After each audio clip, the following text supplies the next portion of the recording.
Hello,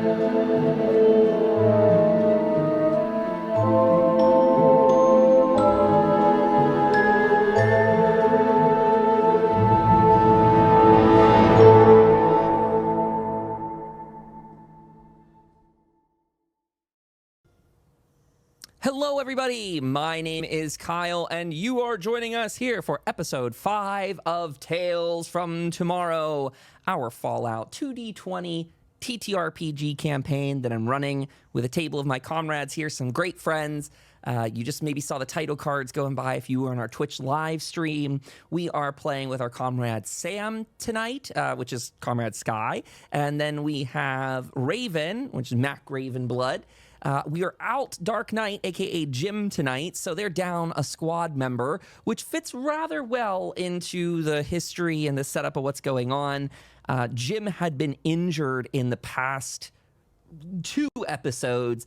I believe he has some of his wounds recovered at this stage, but he had a broken arm and a broken leg. So his character being injured and having to sit out what might be these next, well, this session tonight and next session, whatever post February 16th is, whenever we meet next, Jim will be out that one as well. And again, it just seems to make a lot of sense. He's hurt, he's hanging out of the town, and I kind of want to tease this out before we go into a full recap of everything.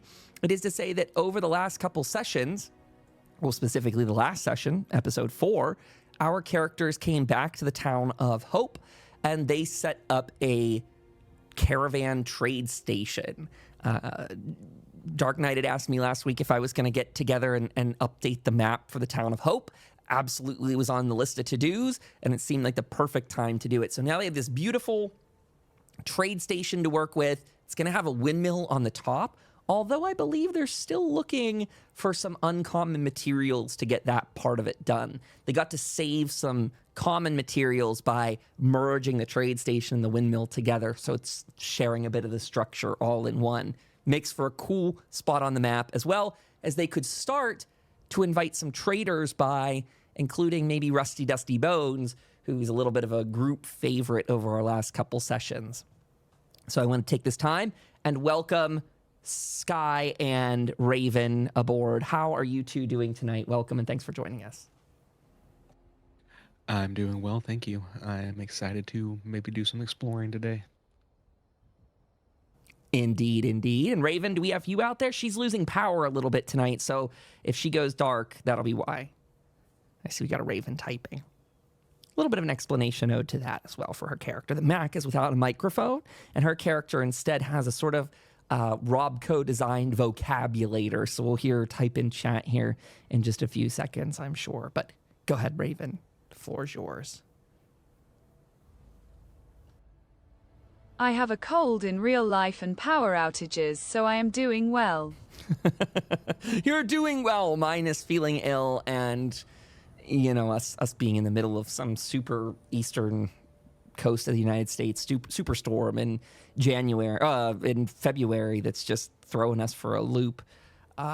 Shout out to all the people who may be in real peril in a situation like this. We already saw that there's a death count of about 9 reported just from yesterday's storm. So really a serious affair, and a reminder that Fallout is not just a universe built on escapism and some fairy tale fun. It is quite well a blueprint of what's going on outside of our windows. Mega companies taking advantage of us and destroying the environment in the process. If you're not so familiar on the history of the pit, something that affects a lot of our players and why they're no longer up in that region, you might want to look into Abraxo's history and what happens when you do chemical dumping under a building for an extended amount of time. Anywho, in our last episode, the comrades had started off in the town. I believe everyone was kind of milling around. Jim was trying to recover from injuries. That's when they went over and built the trade center. They got that all up and running and nicely organized. After that point, I believe Sam and Raven had headed off on an adventure. They wanted to start mapping out the Ohio Bridge area. There had been also an interesting transmission, a kind of vault-tec style alert that had come through that the town was able to capture over the radio. Since our adventurers are kind of just had gotten the radio system back online, the town's been very inundated with signals, calls, if you will. There's a lot happening.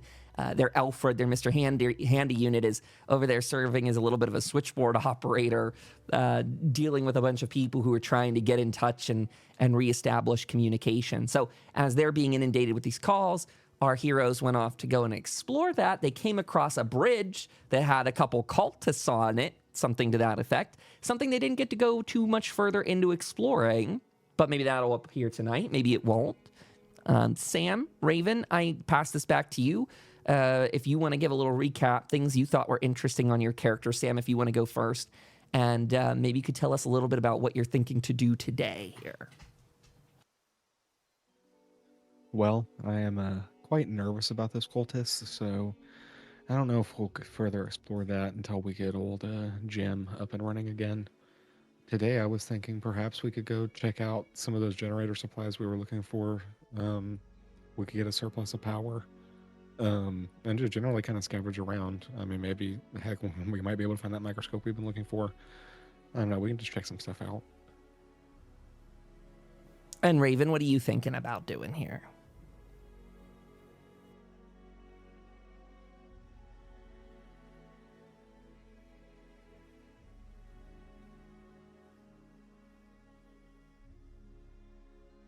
I did manage to find some food for the town, but it not enough to keep them going. Interesting. Where are you two picking up, by the way, in the town? I'll go ahead and put your character icons down. I can't recall if we went to bed or not. I think you guys did. Pretty sure. Well, then we should be waking up. And then the little barrack that we have. Yes.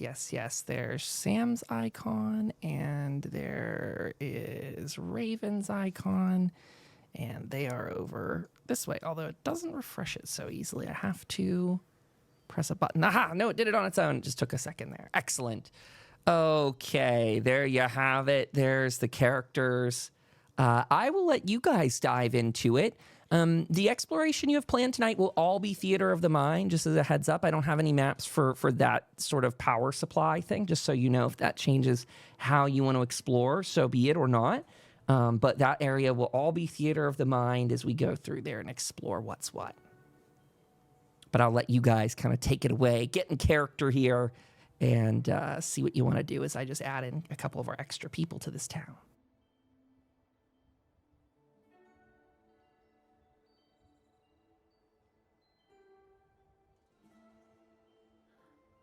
Alrighty. Good morning, Raven.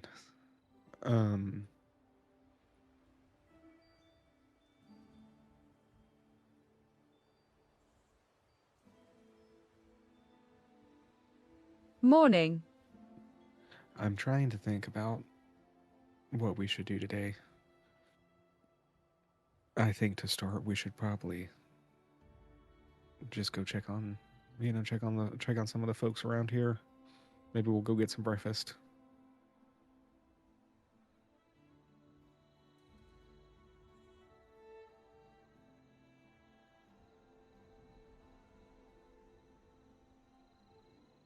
By the way, as you go outside, it is a sunny day here.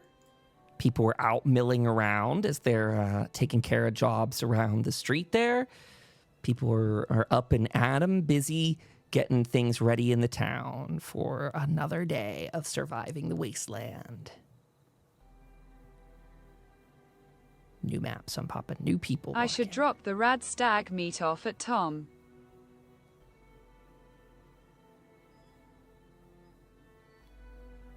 Well, we can do that. We can go check on Tom.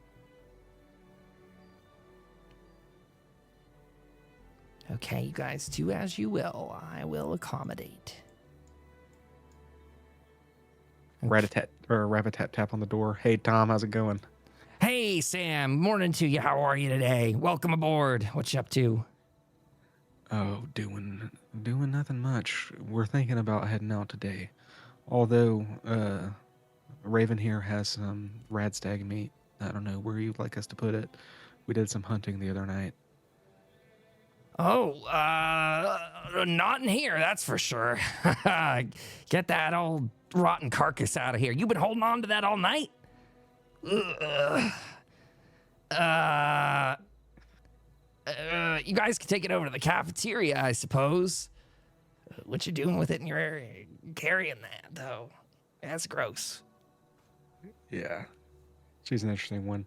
I did want to ask you something, though. Sure, You had what's mentioned a while ago about, someone in the jail who had been locked up. They had been acting a little bit weird, almost feral.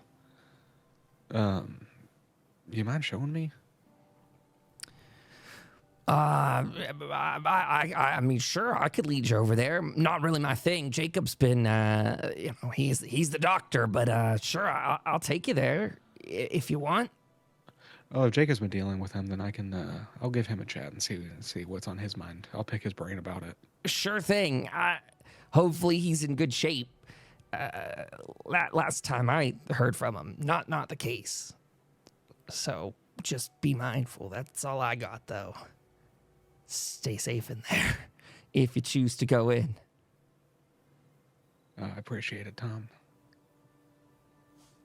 I'm gonna go check with Jacob. I don't know if Raven was gonna finish saying something to Tom. Yeah, you're welcome to, Raven. Hey Tom, I got 4 radian stag meat for you guys. And silly I skinned the rad stag. But okay, I will head to kitchen. Yeah, try not to carry that stuff around. That'll probably not a good, healthy way to be living your life there, Raven. Rad stags, may have some big ticks on them, too. You never know. Maybe you get yourself checked out for that as well.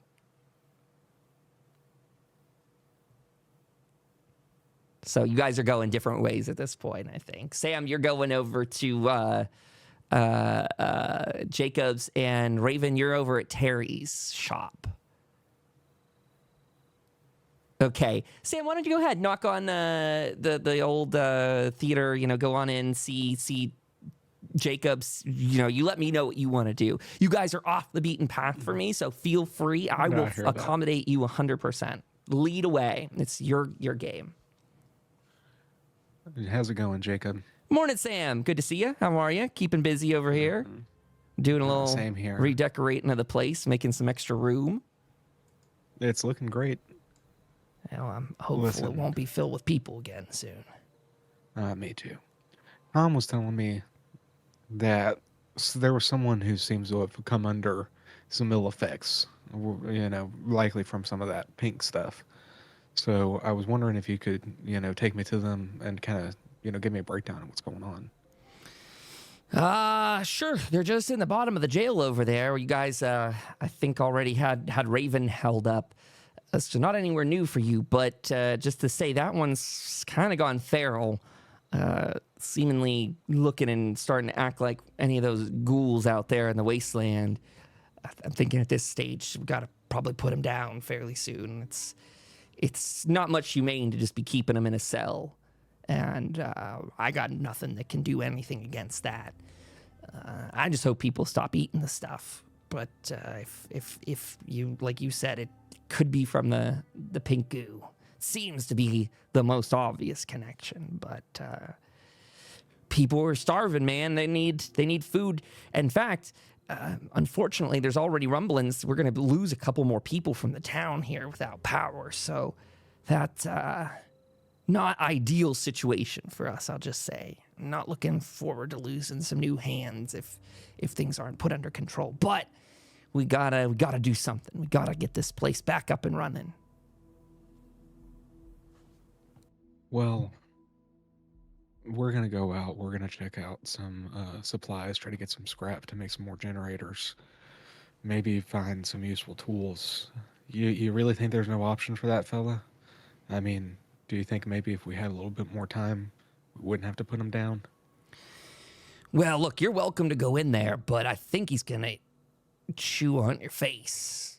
It's less human than monster at this stage. I don't know that any of those effects can be reversed. I've never had good luck trying to turn a ghoul, back into a person before. But I mean, theoretically, anything's possible out here in the Wasteland. You could try. You could just see what comes your way. But he's mighty feisty, I'll say. But if you want to go down there, you are a doctor. You might have some extra insight on him, more than I know. Yeah, that's a good idea. I'll check it out. Thank you for your time. Lena might be over there too, by the way. She often gets her days started running diagnostics on those Protectrons. So maybe you see if she's got anything to help with. I appreciate the input. Hey, and I kind of like reach over and there's like a little vial, and I ask him, can I borrow this? What sort of vial are you looking to take? You know, like almost like just a small glass one. Oh, I would sure. like to get a sample of this stuff. Sure. Yeah, that's no problem, Sam. You got that. It's totally fine. I appreciate it, Jacob. Come on back through if you need anything. We don't really have much to analyze it over here, but I can give it a second set of eyes if you need. Oh, I appreciate it. I'm gonna go into here. Okay. Take some off this plate. Okay. And very carefully take out my pocket knife and just scoop some of it in there. As you go in, the place is pretty bumping in the morning. There's a couple people sitting at the tables eating the pink goo. I mean, it's not in the shape of goo. It's more like pink colored donuts and cereal. They're sitting down. The people are chatting like normal. I'd say this place is about just as busy as the cafeteria is up the street there. Given the amount of seats in there, you probably got about a good 5-6 people milling about in there while you're going in. Oh, sorry, given the town, we'll say four people are in there. They see you come in. People kind of greet you. Morning. How are you? They go back to kind of eating and talking with one another. A couple of the people in there, I'll say at least two of the people in there, we'll say there's two groups sort of split up amongst these tables. And at least one person out of each of those groups is looking a little, staring off pretty vacantly. Whether it's just a long night, maybe they're getting off of guard duty. Maybe it's from what they're eating. But yeah, a couple people in there when you go in to take a sample. Kind of wave my hand in front of one of those people who have just seemed just kind of staring off in the distance, and I point to their little donut and I say, "Hey, can I borrow a piece of this?" As soon as you wave your hand in front of that person's face, without even really looking at you, they raise a hand and slap yours out of the way. Very dismissive, and they don't even really give you much of a thought, other than a very swift, or very, very actually heavy hit for what it is. Like they're not just lightly slapping you on the wrist, but just full on like impacting. Get out of my way. If you want to ask that question, you're still welcome to do so. I'd like to turn over to maybe the person who's sitting with them, who maybe isn't in this state, and ask them the same question. Your friend there looks a little bit hangry. Doesn't want me touching it. So, do you mind if I have some of yours? I just need a little bit. Let's see. The person looks at you with all I can describe as sort of paranoid eyes, like deer in the headlights. They look at you almost like they're seeing a ghost. It's just a very startled, uncomfortable look on their face as they look at you very like questioningly and go, get your own food, man. Just, it's over there. This is mine. It's not for you. Get your own. Sorry, it's been a long night. And he kind of just he ducks his head away from you, just back into the food, like kind of just cold shouldering and ignoring you. Roger that. So Thank you for your time. He does not respond. Does not I respond. Make my way. I go ahead and just make my way to the window, Maddox, and go ahead and take a fresh one. What do you want? What are you getting out of there? Now, as a reminder, for flavor of this in this town, folks, anyone that's catching up on this later, this is sort of a trial Slocum Joe's establishment in which they were working with what is above table. Our players all know this already, effectively above table. It's about keeping the characters in the dark. But above table, that this is the nutritional paste program food that we've seen in other Fallout games. And it's brought here in this town that Slocum Joe's is effectively using this stuff. They get the paste in their shipment form, sort of processed from a factory, and they plug it into these sort of machines that Sam is standing in front of, which are like a Vendomatic sort of thing. They sort of spit out the pink goo shaped into foods that you would recognize. Think like those cupcake printers or the pizza printers that we have out there in the real world now, where they can sort of craft you something from your top. A very similar thing. You go up there, you say like you want cereal, and you get these sort of I mean, it's not goo. It comes out in an approximation of the texture of what you expect. So there's like a cereal dispenser there, and it spits out the cereal. You got one that makes donuts over there, and you can get, this like pink frosted donuts. All I can explain to your characters in regard to the color and such is that it doesn't read as disgusting. Like the way it's presented here, the fact that it's not paste is sort of what is attracting people to it. Because to many people that have no idea what this could be, it really just looks like they've got a easy access to some of their favorite foods from before the bombs dropped. Whether or not it has the exact same taste is hard to say. I mean, who remembers exactly from 25 years ago how delicious a Slocum Joe's donut was? But Sam, do you have a preference of what you're going to take out of here? I'm going to reach in and grab a donut, and I'm going to cut off a piece of it and kind of just shove it into this vial. Sure. The rest of it, I'm going to put into a bag and just stuff it in my bag for now. Sure. Sure. And then I will head out, meet up with Raven in the cafeteria. As you go in there, it looks like maybe Raven and Terry are already having some morning chats. I'll put him over there at your table, Raven. And he's over there.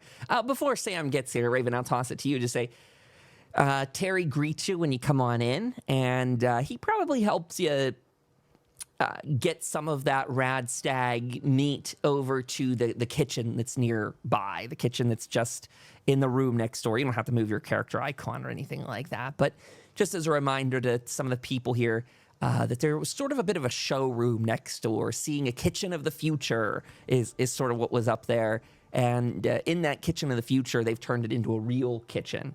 In my kind of rebuilding of the map, I figure that this cafeteria probably wasn't actually much of a cafeteria before the war.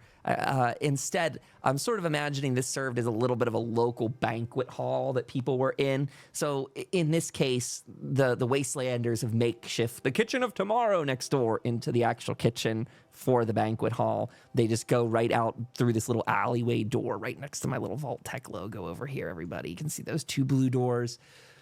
So Raven, you go down there, that other room, you sort of drop off some of that meat. I believe we talked about it was a ghoul in there who was cooking up food before he greets you and thanks you for bringing all that stuff by.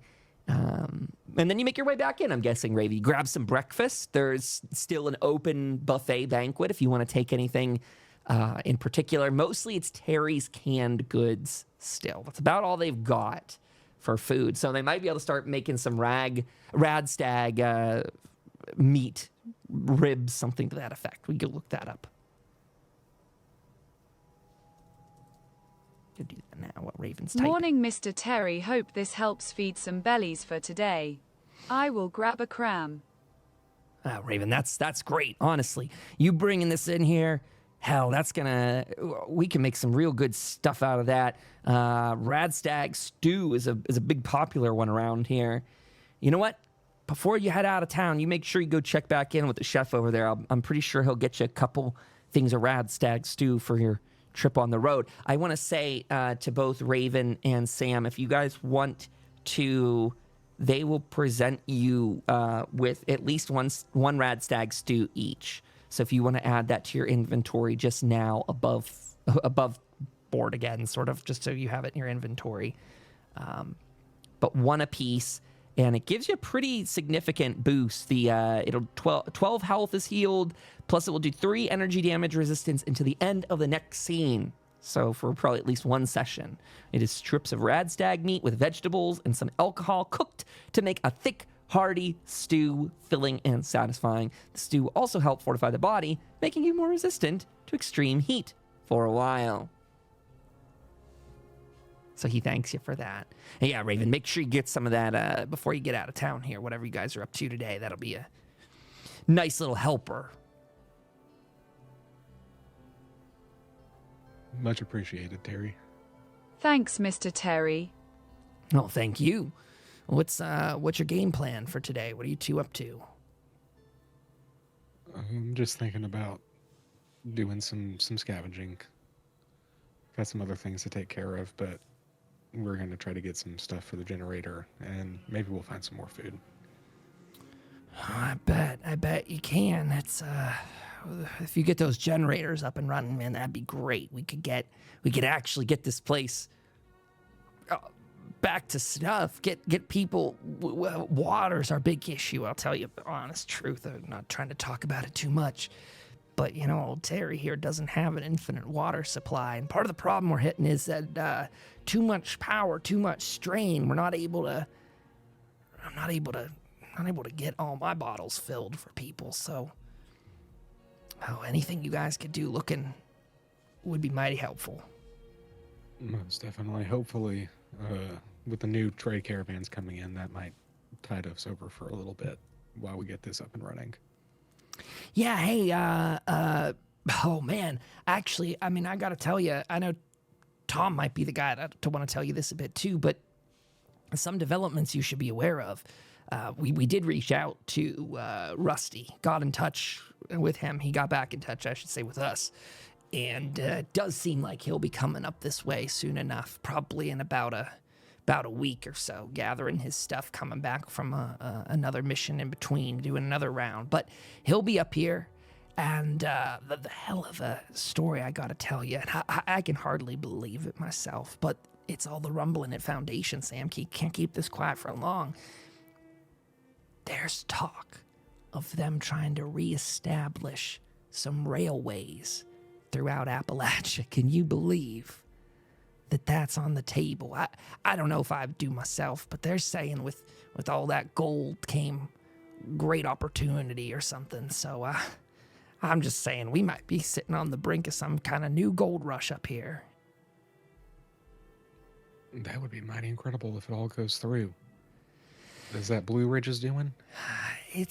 Well, it seems to be a bit of a joint partnership between Foundation, Blue Ridge, who's playing a little bit of a middle game here, and they even say that some of the raiders from the crater, I don't know if you've been down that far, but some raiders in that region might be helping this come together. And I don't know where they're all going yet. There's rail lines that stretch Appalachia, and most of them are busted and dead-ended. And what I can't imagine, though, is with all the destruction to roadways, how the hell are they going to get rails going up in any kind of meaningful order?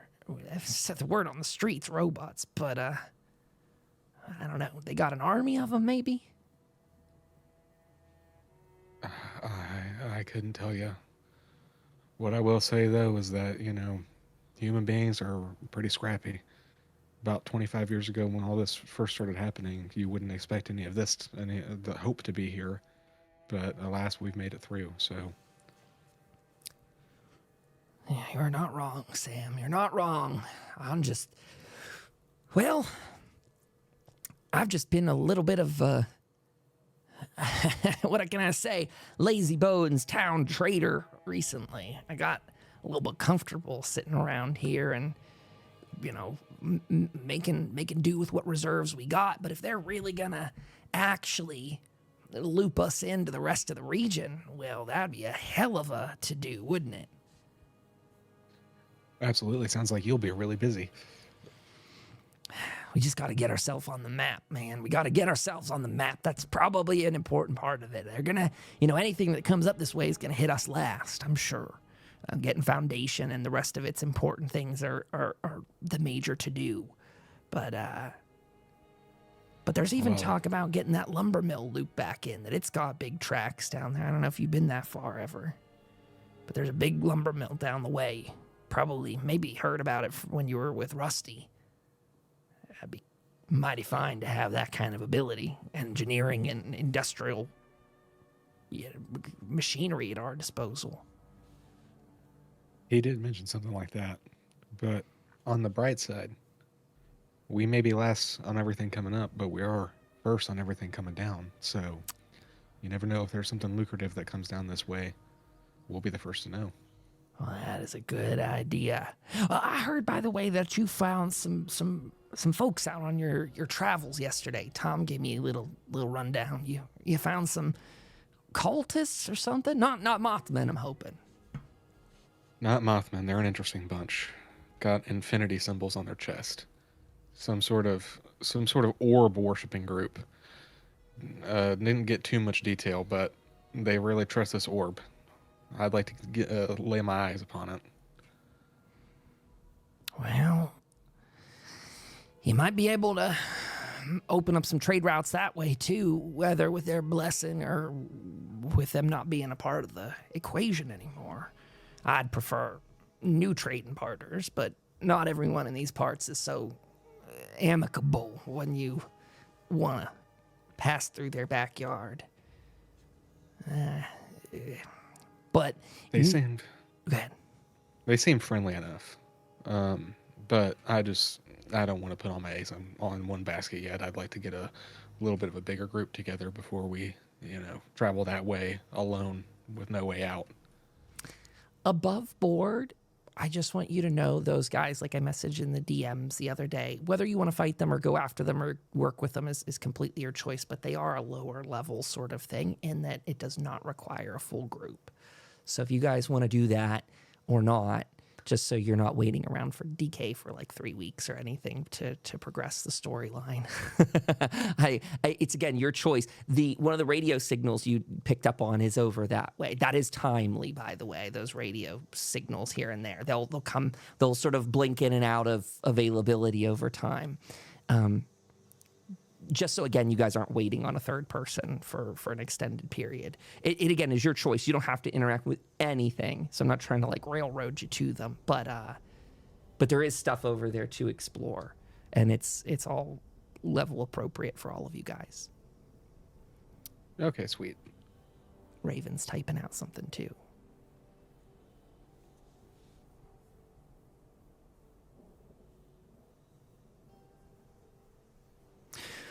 Well, Sam, I don't know what to tell you, man. It's a heck of a journey around here. Everything's a slog. Whether you can get past them or not, it's up to you. But we could certainly use more help now. I'm afraid this morning we already had 2 more people leave out of the town overnight. 2 people packed up. One of them was a guard. One of them was just one of our farmers. So we're down a helping hand over there. Not unexpected. We can't really take care of all the mouths we have at the moment, so whatever you're able to do will be helpful. We'll put in the work for sure. We definitely don't want anyone else leaving. We need every hand on deck that we can get.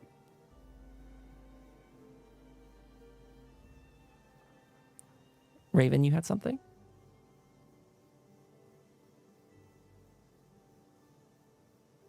Nope. Okay. Raven has nothing then. You guys can decide what you want to do here, whether you want to sit with Terry any longer, ask him any more questions, or whether you guys want to kind of meander out onto your own. I would like to finish up eating and drinking, and I'd like to go check out that prison cell. You're more than welcome to join Raven. There's just I'd like to get an eye on it.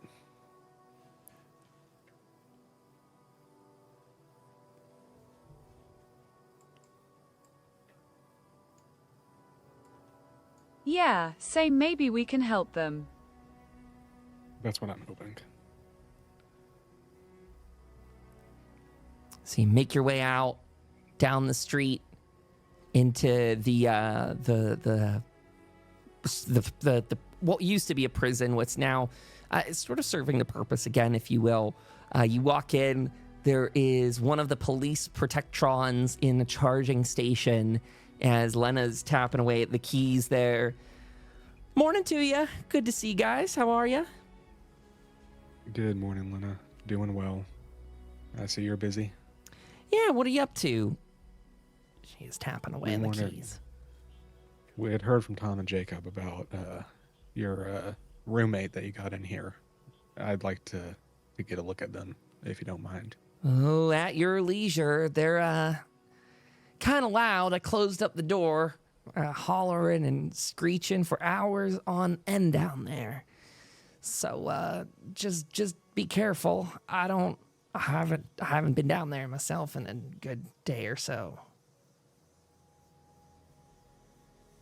Much appreciated. I'll go downstairs and... Was I like this, Sam? Not this bad. I don't know yet. But we'll see. So you go down the stairs, and underneath of the police station is a bit of a larger blueprint than you have up above. Not too much larger, but it's sort of almost a straight corridor of cells on both sides. The lights are pretty low down here. There's kind of some flickering fluorescent lighting, and you hear silence, oddly enough, whenever you open the door. There's no discernible sounds coming out of the basement. Lena, seeing you open that door, says, well, that's either a good or an ominous sign. Maybe you make sure to poke them and see if they're alive still. Above board question. Yeah. Are they like in a cell? Like, are they behind something so that like if we go down there, they'll be locked up in something? Correct, yes. Okay. Yeah. Then I'll head down and go check it out. Okay. So I presented you with that scene above you. You can decide what you want to go up and do. Row of cells in front of you and no discernible noises coming out of them. There's about 4 cells on each side, let's say. I take something, maybe like the butt of my weapon, and kind of like hit it against the bar to make some jangling sound.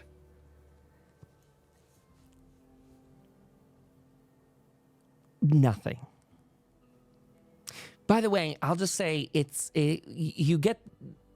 not in the first 2 cells that you can see. So if you want to proceed down this kind of corridor in front of you, you can. I'm going to assume you hit the bars of a cell that's presumably empty at the very entrance based off of what you said. Yes, if you want to go down the rest of the way too, you can. So far, no howling, no nothing like that. I'll take step by step, looking through. First cell, nothing. Further step, look at the second cell, I don't see anything. And then a further step, and I look in the third cell and check it out. Fluorescent light flickering overhead, giving you kind of a bright illumination of where you stand, semi-bright of the center path, but it does shine, like it has a lot of shadow into the cells that are there. And I'd say it's about the time you hit your rifle butt up against the second grouping of cells that Sam hears a very quick screech as a hand shoots through the bars. Sam, if you're close enough to hit this thing with the butt of your rifle, which I'm presuming you are based off of what you said, it is going to grab with that one hand your rifle butt there.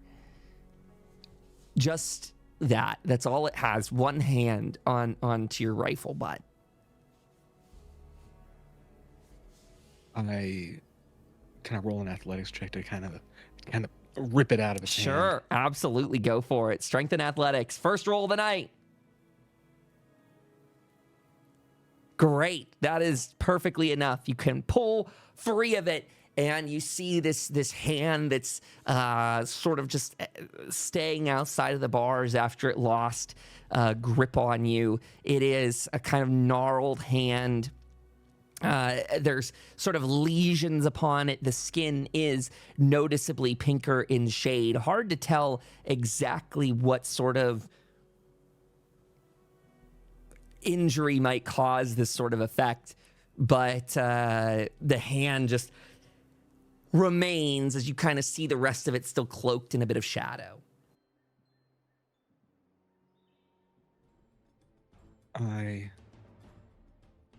Raven, do you mind shining your light on him?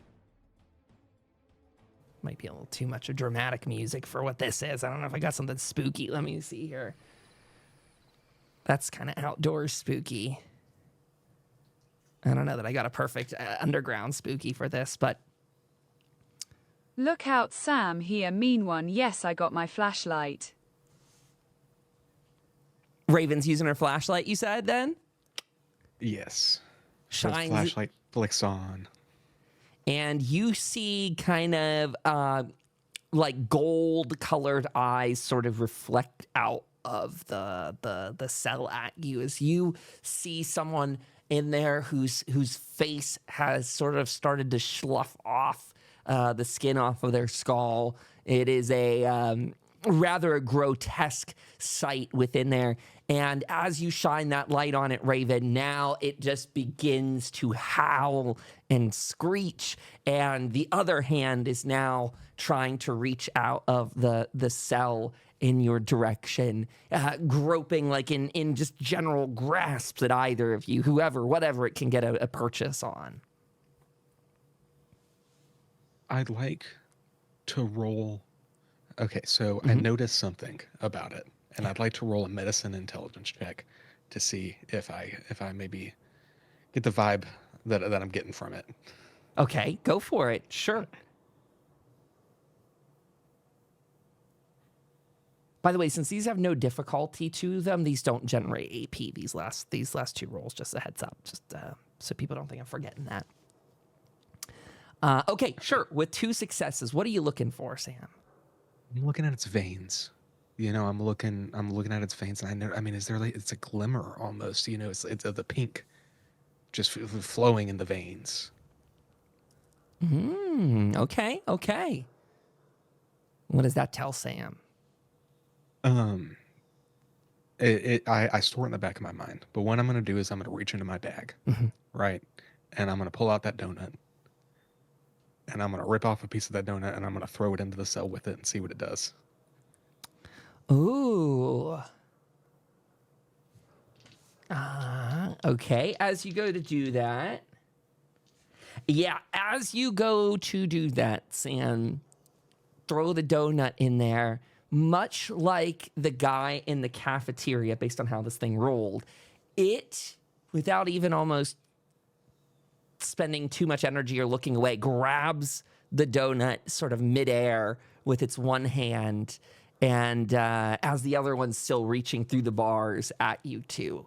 It's as if its reflexes are somewhat heightened, and it has the ability to act very, very reflexively to you.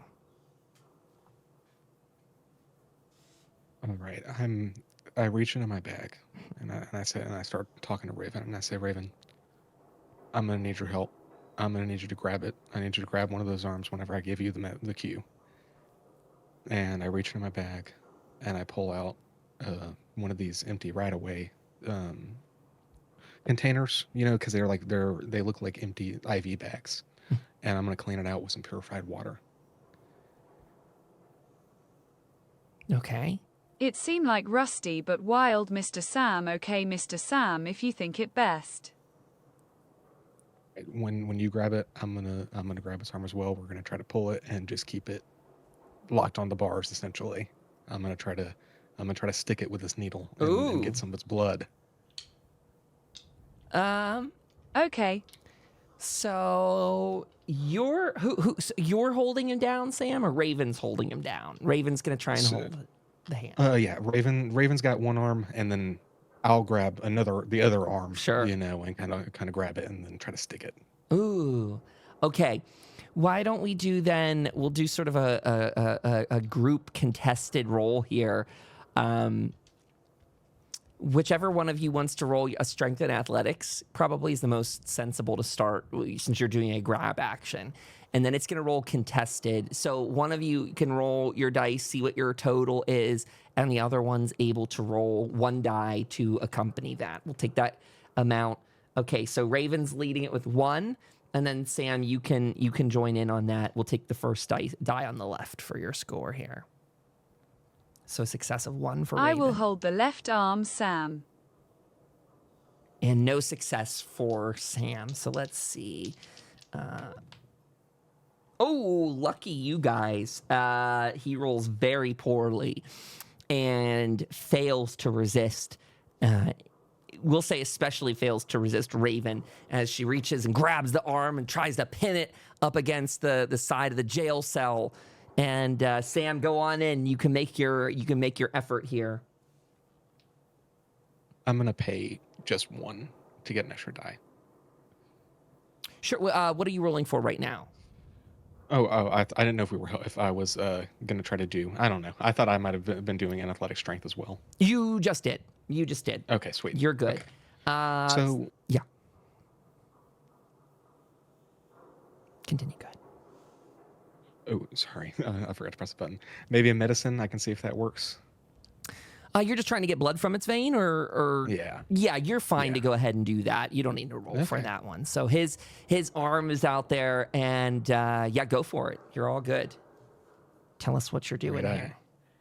I take the butterfly needle, I stick it in his vein, and the blood. I mean, it's almost pink. You know, it's not quite red.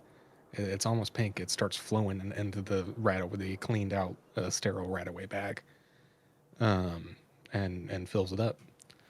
And I put it in the bag and tell Raven, go ahead, let him go, and take a step back, and I'll throw the rest of the donut in there for him. And this time we'll say it does not manage to reach and catch anything that you throw in that cell. Instead, it just it doesn't even react to the donut being thrown in there this time. It just, both arms out of the cell, snarling and screeching and clawing and just trying to grab hold of whatever it can. Not interested in the donut, not interested in any one of you particularly, but just to get a hold of either of you or both of you. Well, let's get out of here, Raven.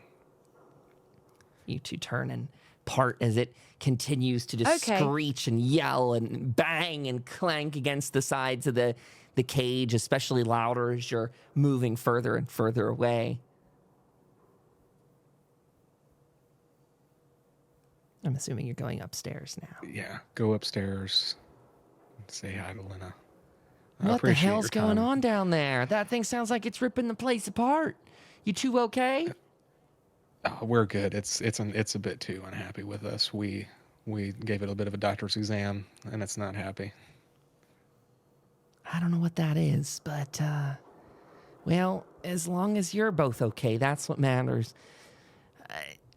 I will warn though, if I don't feel safe with other people going down there. I gotta be honest. We can see about the Protectron taking some more food down for it, but them, I don't know what to call it anymore. Is it a person or not? I don't know. I'm hoping that there's still a shred of humanity in there. You know, it may look bad, but you know, those ghouls look bad too. They're still people. Well, to a certain point, but there's a time when they're not anymore. I know, but you know, stranger things have happened in the Wasteland. Well, that's true. Hey, I turn out okay, Lena. Well, yeah, but your skin didn't slough off. maybe with enough time. But anyway, those other people we had to kick out of town. I don't know what sort of shape they're in. Some of the others that had turned, that we sort of forced out. Mhm. Well, even if we can't save the people who have already been affected, maybe we can save future people. Who's to say that this kind of stuff, or whatever caused this, isn't in other areas? Who's to say that there might, much like the Scorch Plague, we don't know how bad this could get. Do you know about the Scorch Plague? I had heard about it. Someone had mentioned it to me recently. Yeah. Well, we're not too inoculated up in these parts. That's a mighty fine mission to consider as well. If that Scorch stuff makes its way up these parts, I feel like we might be pickings for that too. Whew, which adds a mighty fine list for me to do here. Seems like the lists keep getting longer and longer, but day by day we'll keep knocking them off. That's right. That's the Wasteland for you. I appreciate your time, Lena. Stay safe out there, Sam. We'll be on our way out. You too, Raven. Be good. I'll be back to work here, getting our things all situated.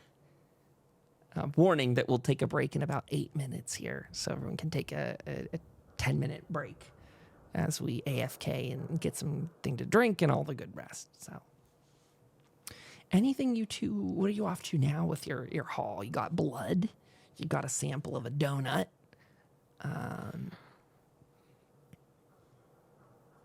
So, here's what I was thinking. Mm-hmm. I'll kind of break this down with Raven. I'm thinking, yes, we do it. We had some time stuff. We do. It would be nice to get to the get to see where those distress beacons are happening. At some point, I would like to take this stuff over to a nice machine that we know that may have the technology or any type of wits about being able to look at some of these samples that we collected and at that radio tower, that Modus. I know Jim said that there was something deeper under there that he was in, so who knows what kind of technology that he has.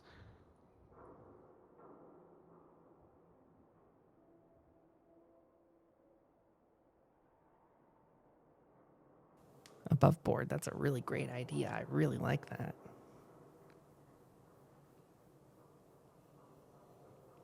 You trust that, eh? AI. I don't trust him as far as I can throw him, but seeing as how we're short a whole bunch of biologists and who knows what kind of scientists would be going into developing this kind of stuff, and we also don't have a laboratory, that seems like the only option that we have right now.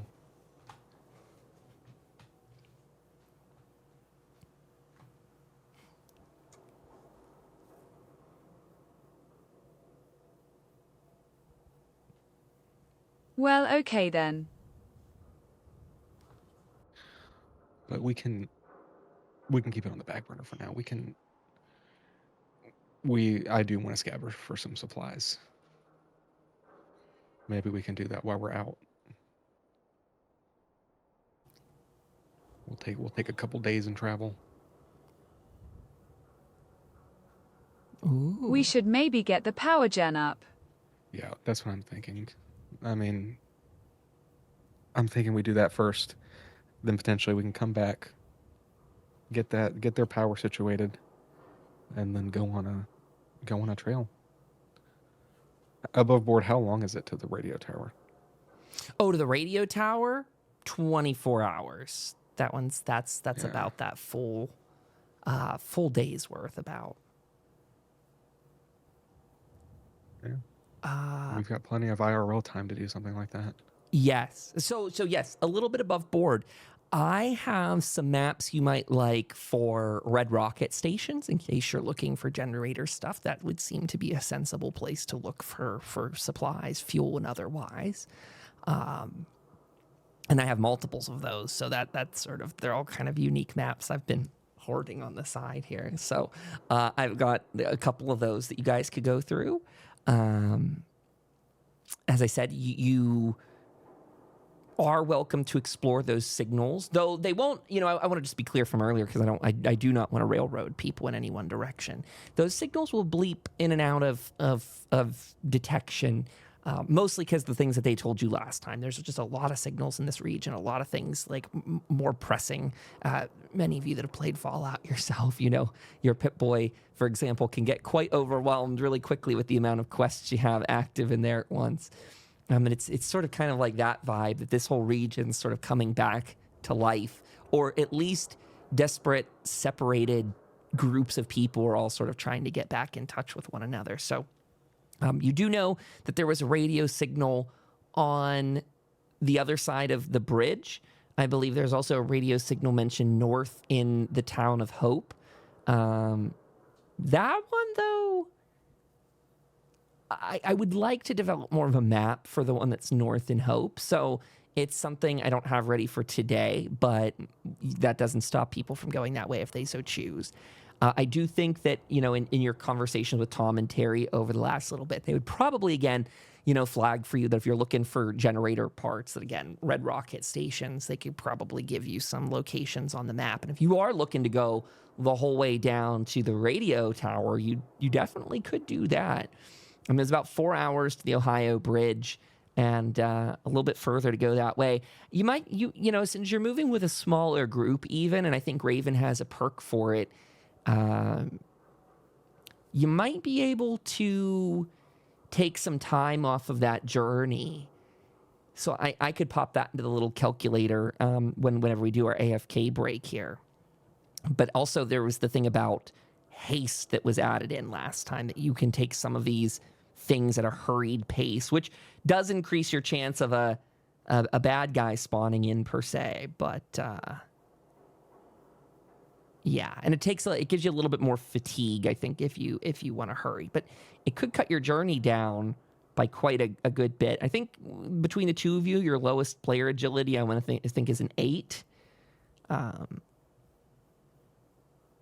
And Raven, maybe you could check that one perk card for me too, about you kind of your speed boost perk card, just so I know what that one does again. Because it's something about reducing your time. So I would say, I guess, before the AFK, our plan is to probably hit one of those red rockets first, get the parts that we need, come back, do what we need to do with that, and then perhaps trek out to the radio tower. She has 2 perks that would work for this in tandem. She's got Pathfinder when traveling over long distances through the wilderness. Okay. You're not technically going through the wilderness? I don't know. We'll see in a second. You successful survival plus perception reduces the time travel by half. So that could work. And then she has Nomad on a survival test to travel, set up camp, and forage for food and water. You ignore the first complication rolled when making those tests. You can barter and do speech tests, increase your difficulty. Wait, barter and speech tests increase their difficulty and complication rate. Wow.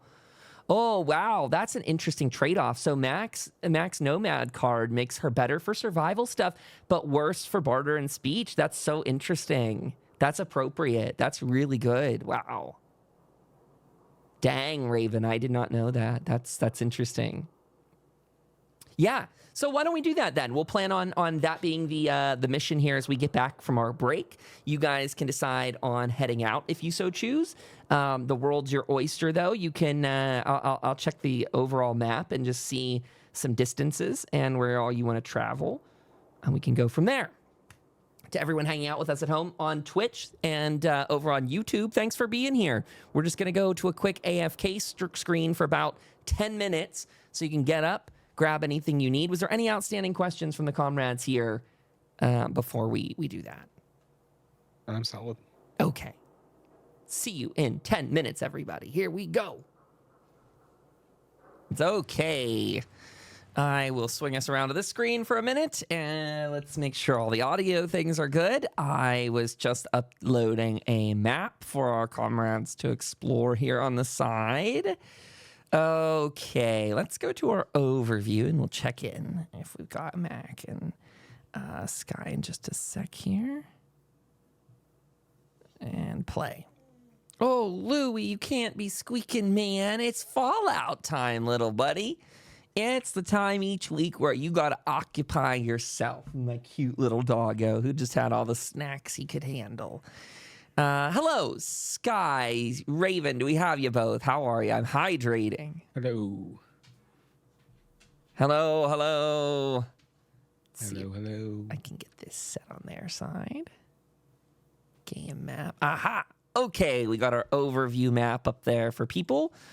This was what was discussed right before we went on break. Welcome back, Soda. Thank you for being here. Raven, do we have you? Sound off if we got you in the chat there. But just to keep it simple for everyone, this is the northwestern corner of the Fallout 76 map that we work in. They're in the town of Hope right now. It's sort of our players' town to muck around in and do as they'd like. In their previous adventure, they made their way over to this radio tower. That's sort of been the focal conversation we've been having, or maybe I should say the background to all these conversations we've been having. That they re-enabled that, and it sounds like a whole new trip up to the mountains is in the works. If you guys are interested in setting off on that adventure, that is completely fine by me. They are. I want to give you the heads up that there are probably 2 red rocket stations that they would have flagged for you on the map. It's just a note because I think we got Sam Skies here in the call with me. That the 2 red rocket locations you got, one would be between the Raiders and the West Virginia Lumber Company, and then the other one would probably be a little ways on the other side of the Ohio Bridge.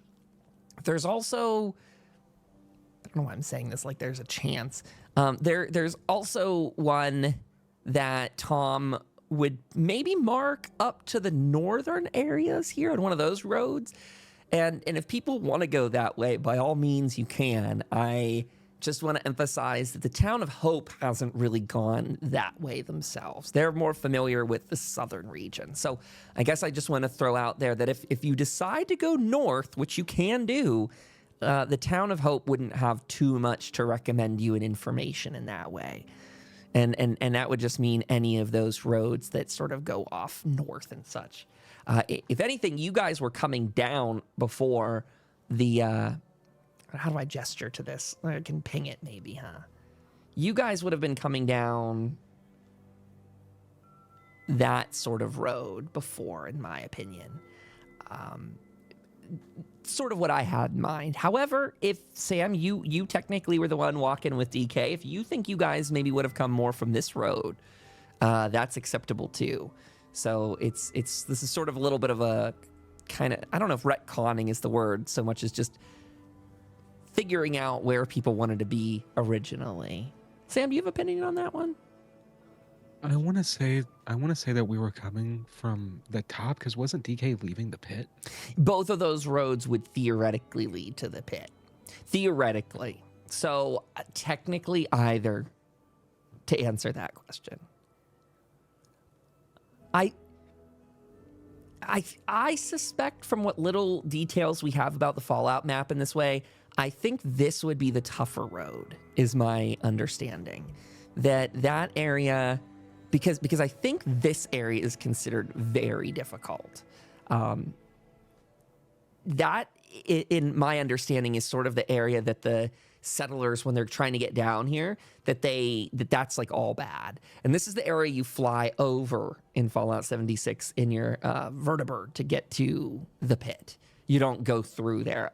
Again, my loose understanding, this is like the fringes of Fallout lore, and it kind of gets into almost more like headcanon, is that area has got a lot of raider gangs, highwaymen, cultists. Like it's a lot, and maybe for that reason a bit more abandoned. All that would mean in the lore. Sorry, the last thing I'll say, and it's all yours, is just to say I feel like that area would maybe mean that you guys had a little bit tougher of a pre-set up to your characters coming onto the scene, but ultimately it is your lore and your history, knowing what you know now about the environment there. I was just going to add that I would almost imagine that we would go down the safe route that most other people would take. That makes sense. We're scrappy, but I don't know if we were that scrappy at that point. That's very fair. That's very fair. And again, very open-ended because I drew these roads. Hello. Again, in the official Fallout lore, you know, hard to say exactly what's in this region, but it is sort of sensible. I think that would be the tougher road. If I were scaling this like an old MMO, for example, I would probably say that road into the browner part of the map. That's probably big higher levels. Whereas, yeah, I think the road coming down south would be a little lower mob scale. In truth, of course, the Fallout universe is a little bit different than that. Raven, that means you probably ran into them. I'm thinking you guys all probably connected somewhere around this zone, just north of Hope a ways. Sort of where I'm pinging now on the map, that you all would have met up somewhere there and come down. So you would technically know maybe a bit more of that region than someone like Tom. Long way to get into that. With that being said, if you guys want to let me know where your plan, you want to hit a red rocket station, but you maybe also want to get to the radio towers. That's still the idea for today. Yes. I am curious about that one between the Raiders and the lumber mill, because I might want to just peek out over there, depending on how far away it is. That sounds cool.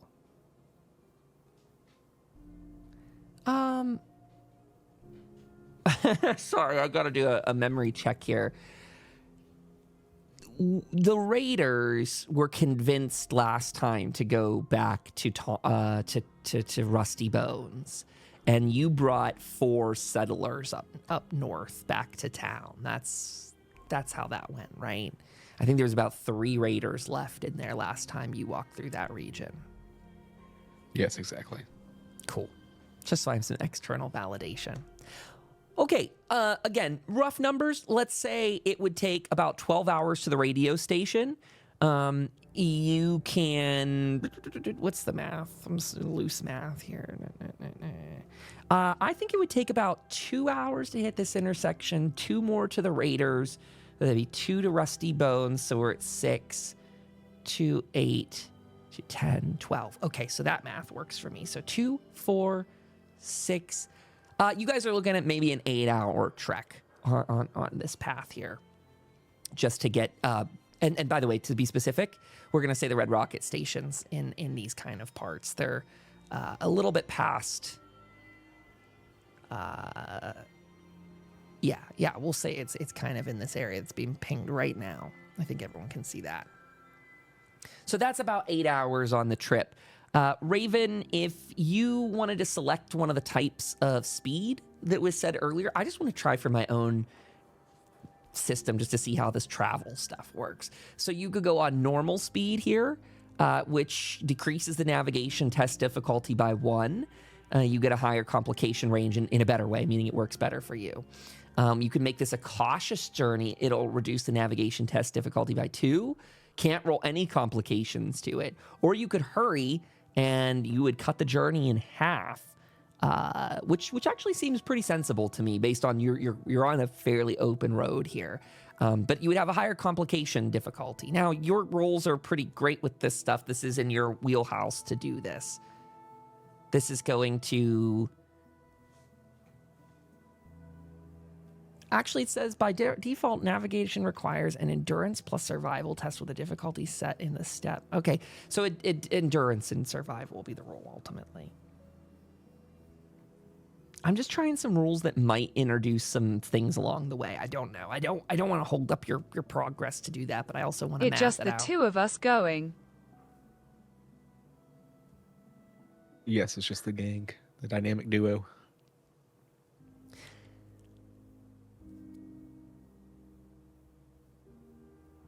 Yeah, I think you guys would probably meet up with Jim and maybe give him a download before you go. too. And maybe if you want to touch base with Tom now that you got a little bit more planned out. Not that I want to take your time up with too much chatter. I can do that really quickly too. But what I'd be thinking is, if you guys are okay with it, let's try mounting that cryolator to Mr. Handy Alfred there. I don't know if you guys want to do that or not, but you still have that. I looked.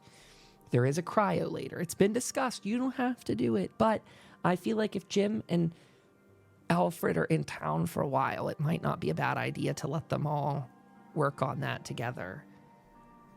No, I'm down. He needs something better than what he has. He's got three... Go ahead, sorry. I was just going to say, I don't think we'll be able to take him out, especially as we get further ahead, if he doesn't have an upgraded weapon. Yeah. As the guy playing him, I agree. It's why I'm begging. Begging without begging. I did want to say, he's got 3 arms. Should we maybe replace one of them?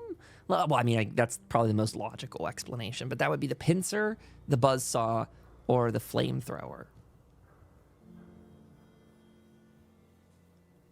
I would say get rid of the pincer, but that also is what lets him grapple stuff.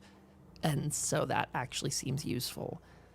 Both the buzzsaw and the flame thing, I'm probably going to need to adjust their damage as he's scaling up because they are very weak. They roll like 2 to 3 combat dice, and I don't know that they have an upgrade path. But maybe we leave that as Kyle's homework for the next week and let you guys know what we could replace. And then you can kind of just make like a group decision. He can have those things re-implemented onto him, by the way, in case you guys like hate the cryolator or something. Like the flamer could be reattached next time he returns to us, a mechanic. That's good to know, because I was going to ask if it was like modular, kind of like the Automaton DLC. Yeah. And honestly, I mean, if you got him to the point of like higher level upgrades through whatever, either I have to homebrew that or it's in the book, I don't see like a reason you guys couldn't attach like an extra arm on him too. Because there are already like stripped down Mr. Handys too in the game, right? Like you've seen the ones with only like one eye and they have like one arm or something. I don't really know what creates that variation other than probably price. But I don't know, maybe you could add a 4th arm to a Mr. Handy. I don't know why not, as long as it has the sockets for it and I don't know, I'm speaking out loud here. No, I'm inclined to agree. Okay, Raven wants to go hurried speed. Okay, great. Yep, Mac, let's do it. Okay, so here's by the rules of the book. We've not done this on previous journeys, but it says base difficulty of a navigation test is 0. Are they familiar with the area? The answer to that is yes. Choose your navigator. That will be Raven. You want someone with the best survival skills. So again, that's Raven. Decide your journey speed. She said hurried. That is going to cut the duration in half and sets the complication range to 4. You prepare for the test. Navigating requires an endurance plus survival test with a difficulty set in step 1 and modified in step 3. Okay. What does... Hurry doesn't exactly have a difficulty to it, does it? I guess it doesn't decrease the difficulty. So it doesn't decrease the difficulty at all. I see. Okay, that's a weird way to say that. So I'm only going to say this is like a difficulty 1 for her by the looks of this, because you already know where you're going. Navigation test...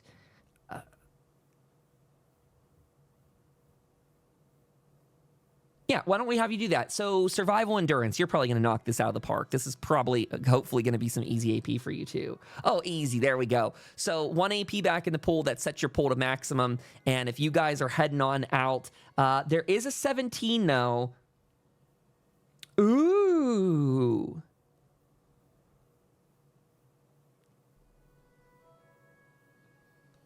So I now roll a D. Actually, Raven, why don't you go and roll 1d20 separate of any of the test things? I think this is... But by the way, to anyone that watches this later and you play Fallout 2d20, I am totally like taking the rules and like ad hoc and as we go. So I'm sorry that I'm probably like skipping over something here and there. 20.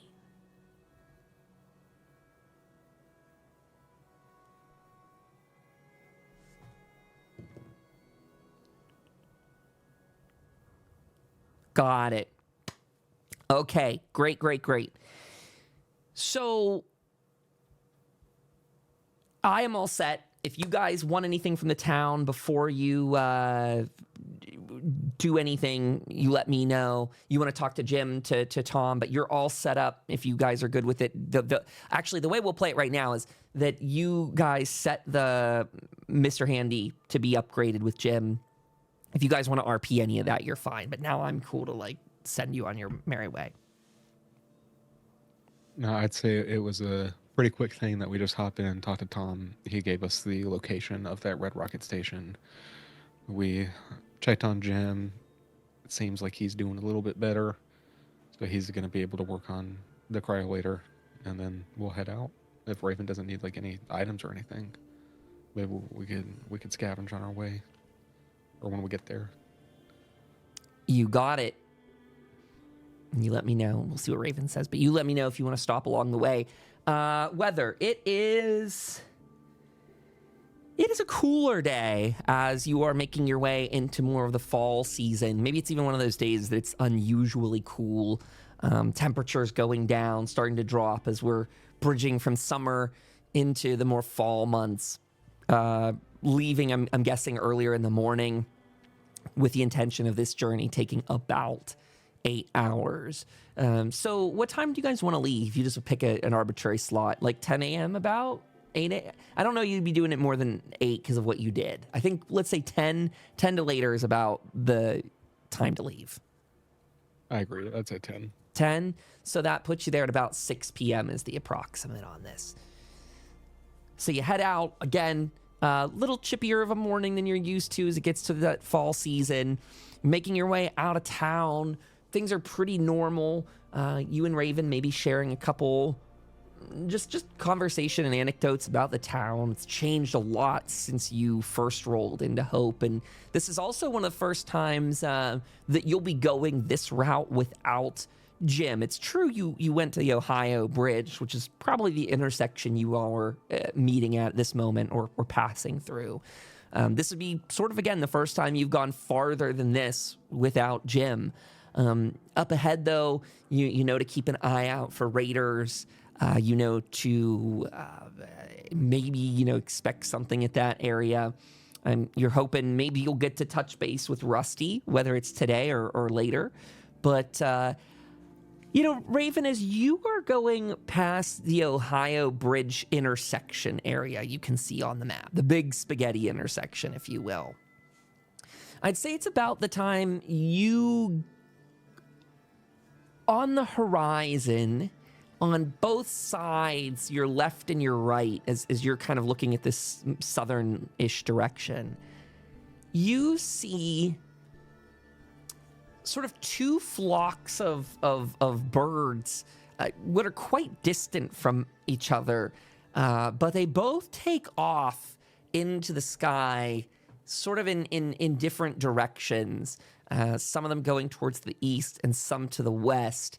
But what's weird for you in seeing that is just how far apart they are on the horizon. This is when you got one of those good sort of like kind of heights to a hill and you got a nice view of the horizon around you.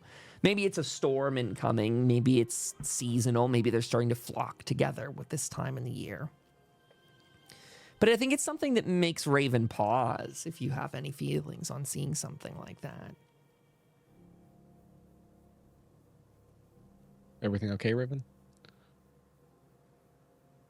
Birds, Sams, but they seem off, but it nearly fall.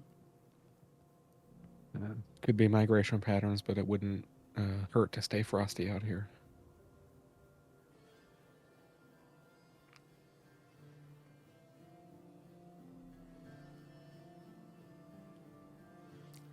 I'll chime in before she hits enter and say that, Raven, you'd probably sort of deduce that sort of one set of them is going towards the Ohio Bridge area, whereas the other is sort of effectively moving off in this, that route we just talked about going up towards the pit.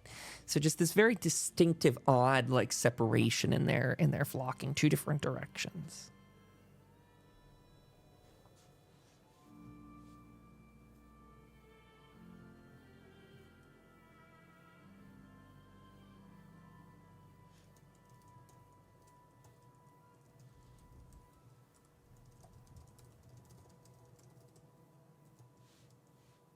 see what she says here.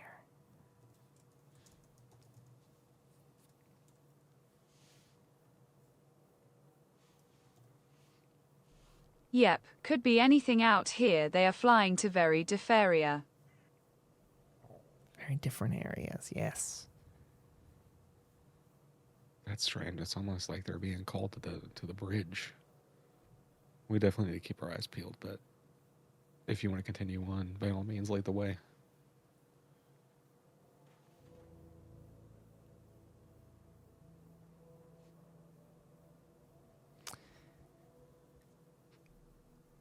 And you do, as she's filling in some notes here, she's typing. As you guys proceed onwards, just for the sake of maybe showing this here, you guys do come up to the raider encampment from before. This time completely cleared out. Unlike the figures we kind of see sitting in there from our last session, now totally empty. Sort of as they said, as you knew when you last passed through, you convinced them to go south to Rusty Dusty Bones, or maybe south to the lumber mill ultimately. But for now, this area sort of abandoned, different than when the last time you came through. Feels a little odd to just see an area where you'd passed through twice and encountered such resistance, just an empty shell of what it was. Keep on going. Keep on going. Further south. Raven's typing. Give her a chance to... Everything seems so worried, Mr. Sam. Let keep going. All right, if you insist, you don't want to check out maybe some of the stuff these guys left behind. They might not be needing it anymore. If you guys would like to, you could roll for that. Sure. Yeah, they're going to go get some good work. They won't be needing any of this stuff anymore. It's ill-gotten gains for them anyway. I think this is going to be... Pardon me. Kyle did not have a calculator for this in front of him. Scavenging helper. Here we go. This is a small area. Maybe they're gen parts here.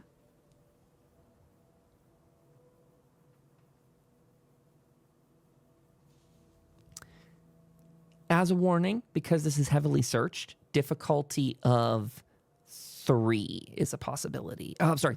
Difficulty of 3. That's what you're aiming for. This is a perception plus survival. Sam can help as long as Raven scores 1 on this. And I believe this takes you guys about a half an hour of looting here. So she got 1. I think that means you'll be too low to achieve a success on this one. Unless you re-roll with luck, Raven. The 15. The odd thing is, if she re-rolls the 15, that's almost, I feel like it's a guarantee she's going to get all 3. Tis your choice. You should have full luck if you want to use it. What Sky said, you should have full luck.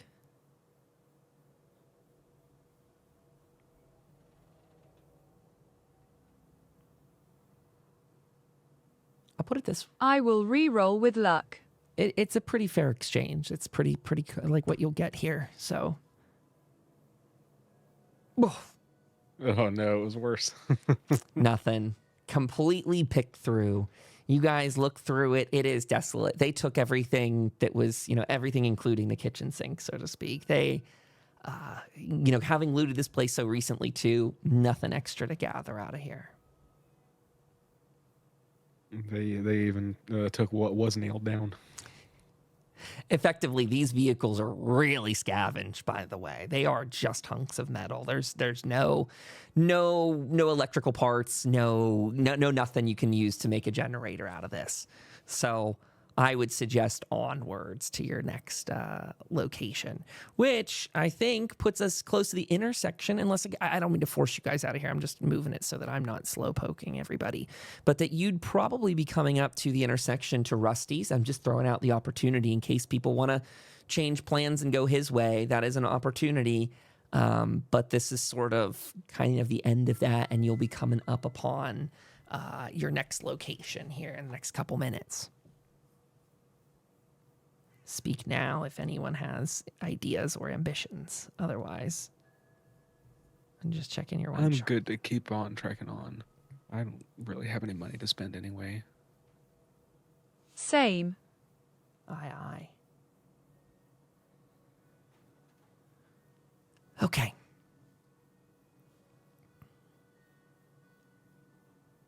On the road again. As you're going, Raven, you, after some amount of time, notice a similar scene that you caught earlier with the birds taking flight. This time, notably, you only see a group of birds on your right-hand side, which is the western side of your vision here, as another group of birds takes off and goes. And again, what's notable about this is that you're not close enough to be doing this yourself. You're not up there where they are. They're not reacting, probably not reacting to you directly.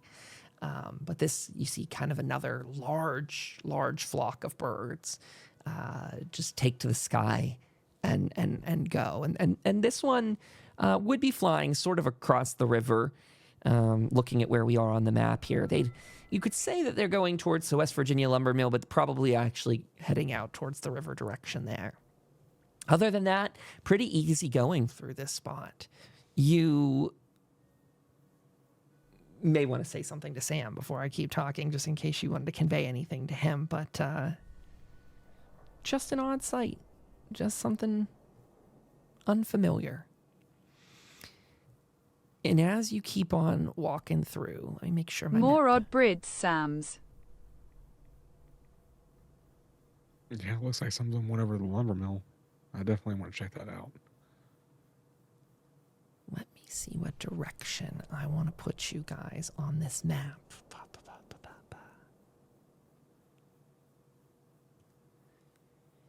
Yeah, as you guys are going, I think maybe this gas station would be just a little bit lower on the map, more horizontal to where the West Virginia lumber mill is, but a little bit of a distance.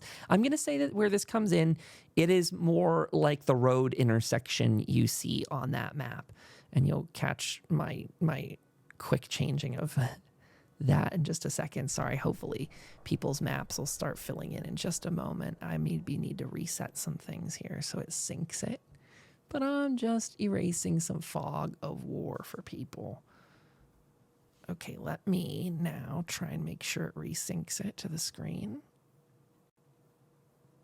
Oh, there we go. Got it. Okay, there is a stretch of map. It is appearing. I'm going to put people's tokens on them here. There is Sam, and there is Raven. And let's get to erasing some more of this.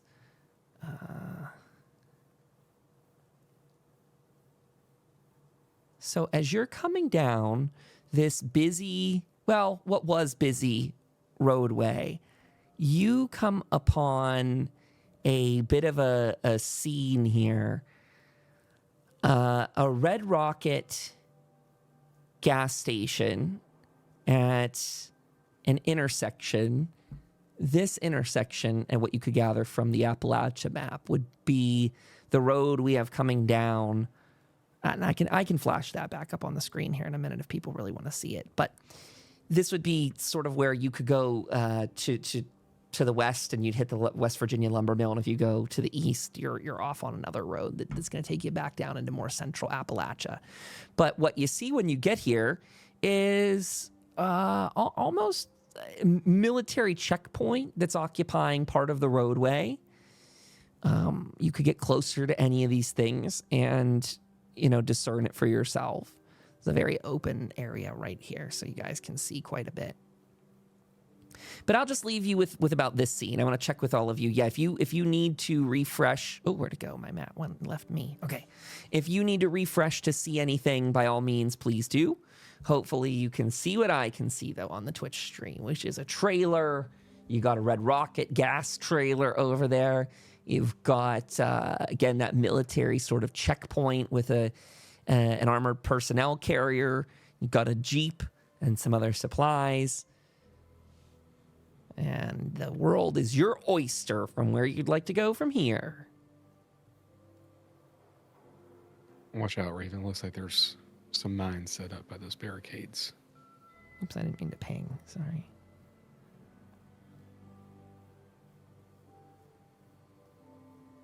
Is that turret active?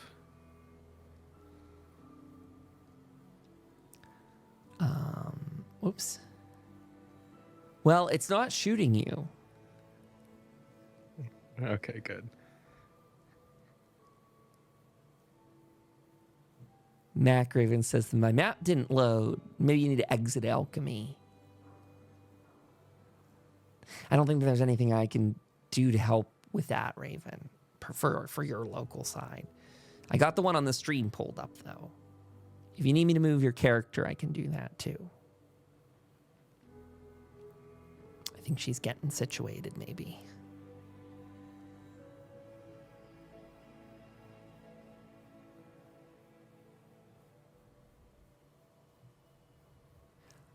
As you pull up to this scene, you do think you hear something from within or around the outside of the gas station. There's a sort of a soft clanging sound. You probably are familiar with this, hearing people scavenge. Raven says, no luck.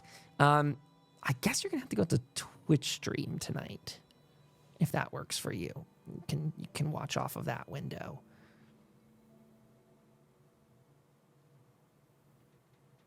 So you pull up here, and again, like I said, you hear some clanging and banging.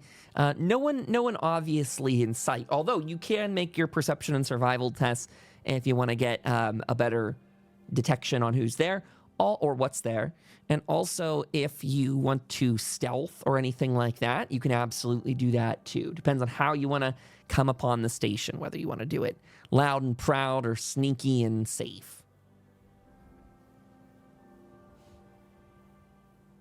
I'll throw a sneak out there while she's getting back in here. Okay, go for it. Yeah, drop me your sneak and agility, I think it is.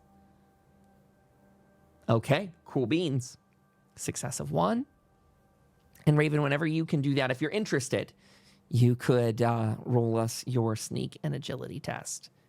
And then Sam, on top of that, now that you are playing it casual and cool like that, why don't you roll your perception and survival just to see what you gather from this? Good, Raven, got you too. Got it. Sam can't see too much from his vantage point. Raven, what do you got? If you want to roll a survival and perception, just to kind of gauge how you all are doing here. Good, Raven, good. Sorry your thing's not behaving tonight. I don't know what that's about. Maybe you just need to scroll around on your thing. Like maybe your screen's off to the side. That tends to happen to me. Whoa, 4 successes. That's crazy. I don't know that your pool, well, I guess that one was loose open-ended, so it probably didn't have any like AP to put back. I do want to warn you, both are maxed out on your AP pools, so don't be shy about utilizing those. Raven, as you get up there, where Sam does not have the position to see it, you notice a couple clearly visible raiders who are making their way around the building here. Whether friend or foe, still a bit hard to see from this distance. Raiders are very difficult. You don't see a lot of signage, though. I will point out that the area doesn't have a lot of raider paraphernalia. There's no cages with bodies in it or anything like that. But as you're getting up to it, again, you do see one guy who is going inside the Red Rocket station. He seems to be bringing some tools in with him. And shortly after, another one does the same thing. So at least you witness 2 raiders going inside. Sam, their raiders can't tell if they're nice kind or not. You can't check and see if there's any free radical regalia on them. They got anything that makes them look like those guys that we've talked to before?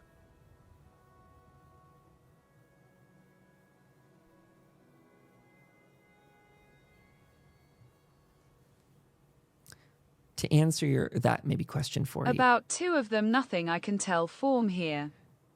Yeah. Exactly that.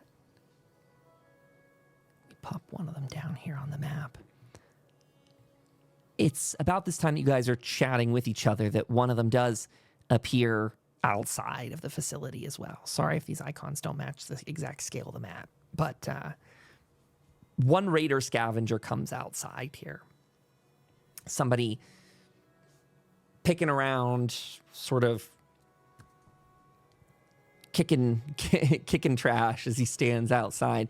And he looks a little dejected, to sort of be on watch out here, maybe something to that effect. You gather. I'm gonna make a roll for him in general. This isn't about you two necessarily. You guys can decide your plan though as I do this.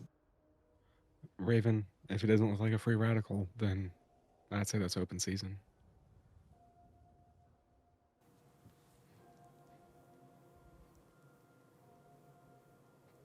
As you two are talking still, he tries to climb aboard. Okay, I like it. He tries to climb up on this this gas pump and does not succeed in his efforts. He he sort of sloppily slides off the side of it. He kind of tried to do some parkour and didn't exactly make it. A little embarrassing of a sight, but thank goodness no one's watching him to see that failure, huh? The idea is to sneak on them, huh? Is that what I heard in the background? Yeah, I mean, they could do a sneak attack. If they aren't free radicals, then I'd say it's... Well, we might as Sam, well start that seem a popping. little dim.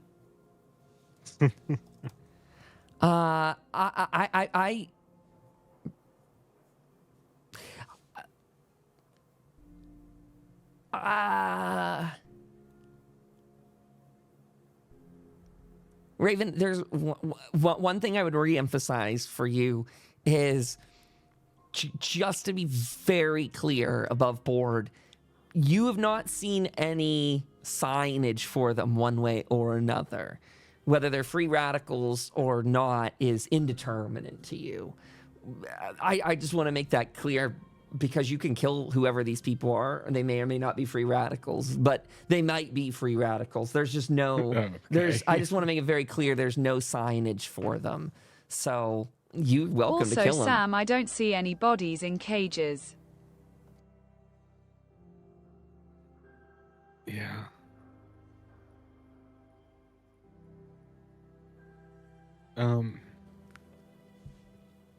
Or are the radio bad stuff? Kill him, Here. kill him, kill him.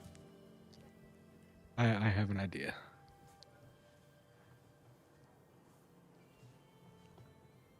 So, I would like to try to do some sort of like gravelly voice, just try to do my best Raider impression and yell at this old chuckle guy over here and try to get him to come around this way. Just kind of yell out like, "Hey, dingus, I saw that. Come, you get over here." I like this idea. Yeah, why don't you go ahead and throw a speech in charisma? Yeah, why don't we do difficulty 2? I don't know if it can be any lower than that. What you're trying to do. Let's throw that. And if I think you get your bonus, so you can utilize that in this case, a reroll type of deal. I will pay for an extra. Okay, go for it. Sure, 1 AP for an extra die. Nice, cleared it.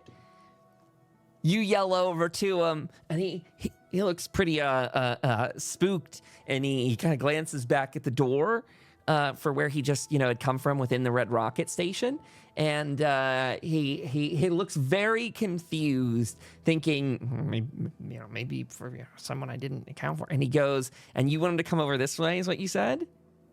Yes, over here. I'll have my shotgun ready and pointed at his head as soon as he Oh, rounds shit. the corner, and I tell him, "Don't move. Don't say anything." Who are you? What the hell? You're not. Let me ask not the you. boss. I'm the one asking questions here, buddy. Who are you?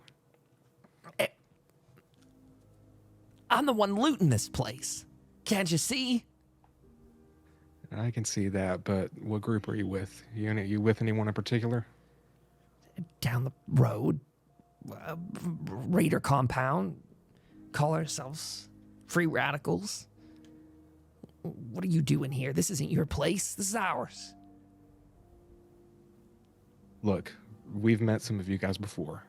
We have no quarrel with the free radicals. We're just here scrounging around looking for some just some scrap for our town. Oh, you're one of those ones. You're one of the ones the guys were talking about. Huh. Coming down this way, okay. What do you want? We're after some certain supplies here ourselves. But if you're not hard to work with, maybe we could make a deal that would help both of us. All we're looking for is some stuff to make a generator part. We're looking for some different scrap materials, some common scraps, some uncommon scraps. Generator. Nothing too fancy. You might be in luck. This place was mined to high heaven before even we got here. We've taken quite a few of them out before you arrived. Before we got to looting, be careful. There's still mines over there. Or don't.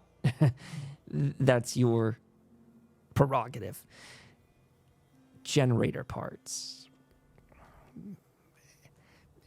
Maybe you could meet the boss. Maybe... I'm not the one to be talking about this. Go. If you let me go, I'll go back in and I'll say some good words for you. We'll see what the boss has to say about splitting this place up with you.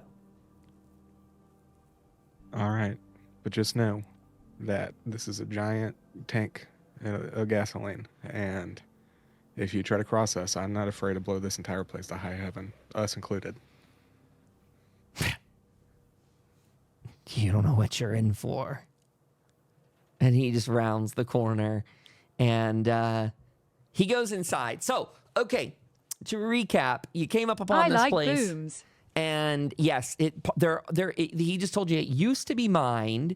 I will expand a little bit more of the map outside here, just so people can, I don't know if Raven wants to go and maybe do some little, like, you could say that she's the one that sees a little bit more of this. She maybe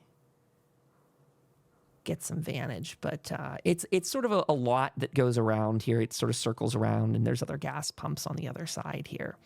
And as he sort of alluded to, the area was mined, but they've taken a couple of them out. That there was sort of a little bit of a barricade going on around here at one point.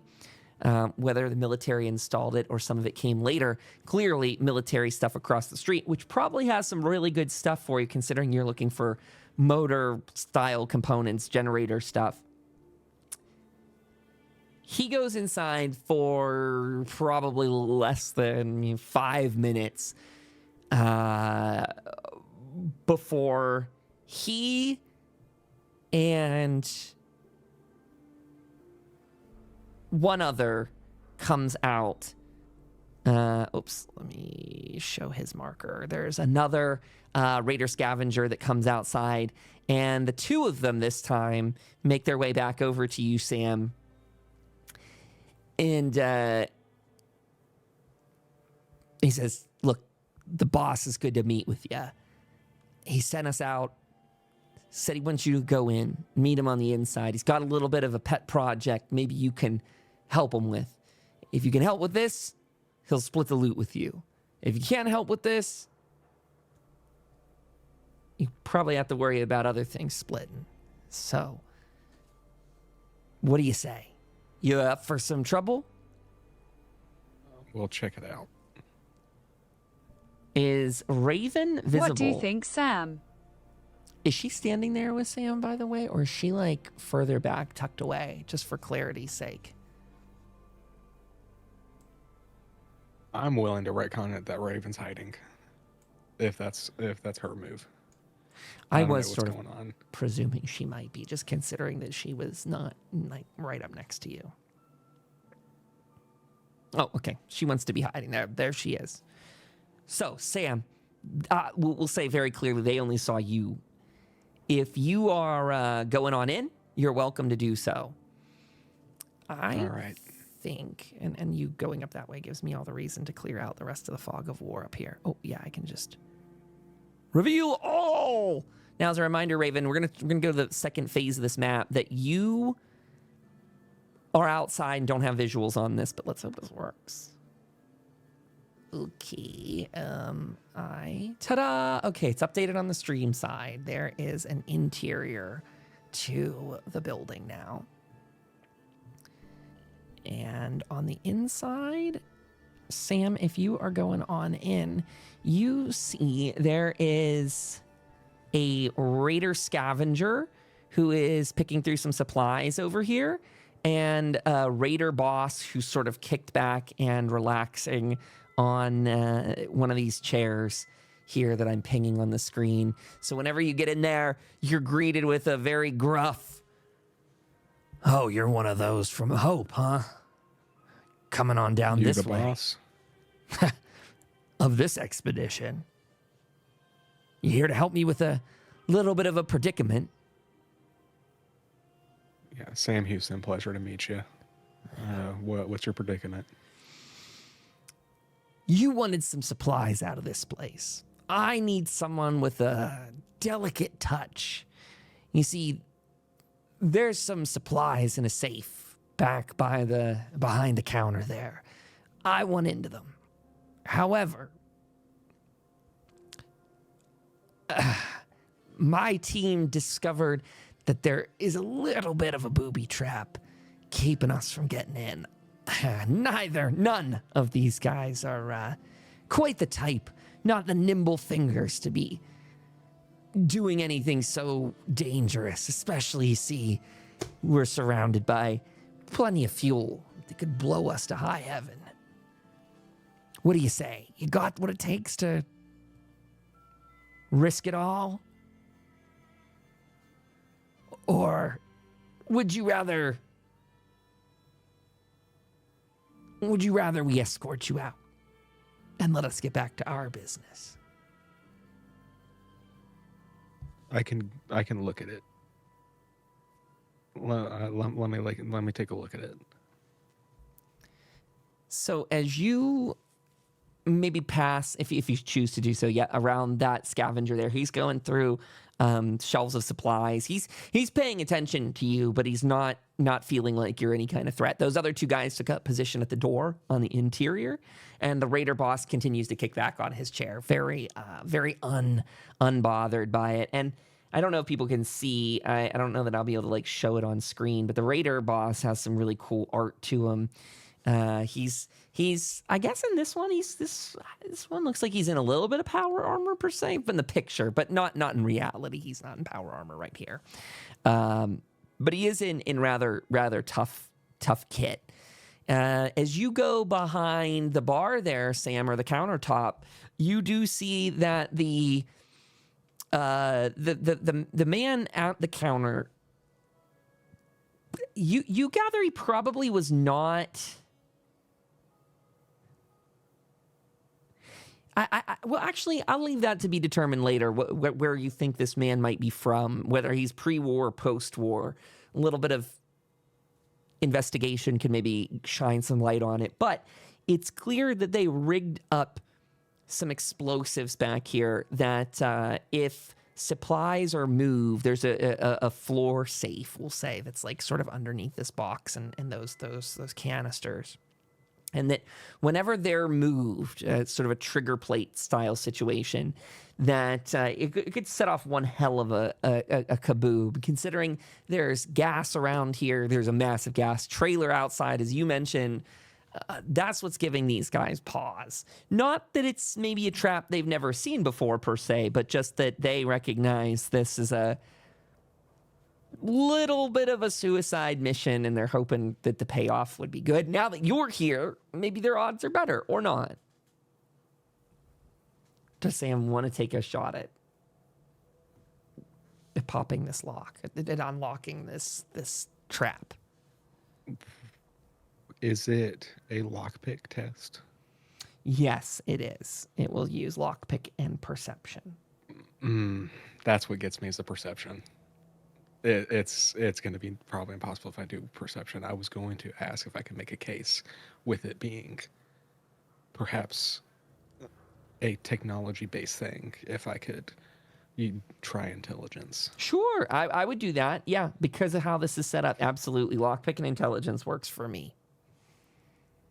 Yes, Mac, you should definitely light up next to the trailer. My heart is racing. I'm gonna pay. Yeah, you want to know the difficulty of it, huh? It's gonna be. It's gonna be a difficulty. Well, it's gonna be difficulty 2 on this one. Okay.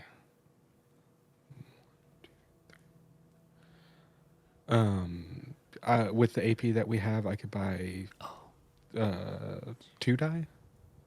Correct. And if you really wanted to, you could buy the other one from me at a point exchange. Like I'd get 1 extra point.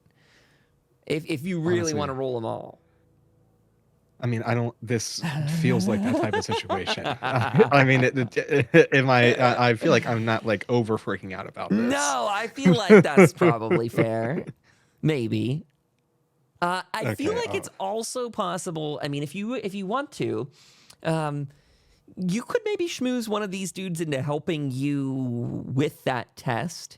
That at least the one that's scavenging behind the bar there seems a little bit, maybe he'd kind of gesture over and show you what you're looking at specifically there. So maybe this guy could help. But I do want to throw out that Raven is outside if you want more assistance from her, though you have to sort of talk your way into that and explain that you got someone else out there, et cetera, et cetera. So there are more options. Also, I just want to make it clear, you could technically decline any of this. None of this is on railroads, except for the fact that these guys are telling you what they want. But you're allowed to do anything. Again, you could just kill them all right now. Yeah, I turn over and I say, "Hey, Goggles, can I get some help?" Goggles? To the raider next to me. Yeah, it looks like he's wearing night vision goggles, Fine, right? Yeah. What do you need? I didn't want to touch this earlier. This thing seems like a death trap. I don't even know it's worth it. What are we gonna get out of here that's good? Oh, who knows? I also want to make it very clear. I forgot. I did. I for a second I was sad. I thought that I didn't include the bomb mechanism. But if you zoom in very closely to the Vault Boy, that bobblehead that's on the countertop, I know it's probably a little hard to see, but there is a stick of dynamite with a countdown thing on it. So that's technically, we can say that it's maybe the safe's built into the countertop there. I said it was in the floor, pardon me. We'll say that it's like underneath of that bobblehead sort of thing sitting on the countertop. And as you get close to that, and he kind of points it. I think probably the first thing Sam noticed were the canisters on the floor, right? And that's when Goggles comes over and he's like, well, actually, that's the real kicker underneath of that bobblehead there. And you now, crane your head looking over there and you see there's that little indicator. It's not even a countdown indicator. It's almost like a very low res sort of stability thing, almost like what's the word? Like a level on your phone, but it's on those sort of screen, whatever those block printout screens. I forget, analog-y sort of digital tech. Anyway, that's what you gather from that. And like I said, difficulty 2, not an unreasonable trap, but it's just how much explosives that it's in connection with. All right. I take a deep breath. I think back to, the short couple weeks of bomb disposal training that we did in basic. And I reach out with the snippers and I pluck the blue wire.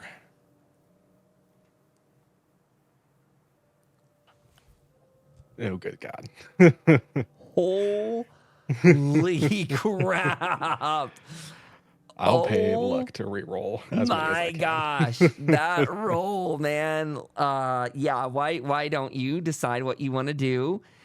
He can also help you. You got a success on that. So, Oh, he actually got a 2 on his die roll. So he'll pass. He's going to give you 1 success. You need a 2. So you got complications. Okay. I just want to call that out. That's what we're mathing out right now, I think. And I'll let you talk because you were going to say something. I was just going to ask if I could re-roll at the very least the 20, perhaps the 19s. So this was a difficulty 2. Yeah, this was considered a risky test. That is 3 complications on this test, unfortunately. The 20 and 2 19s.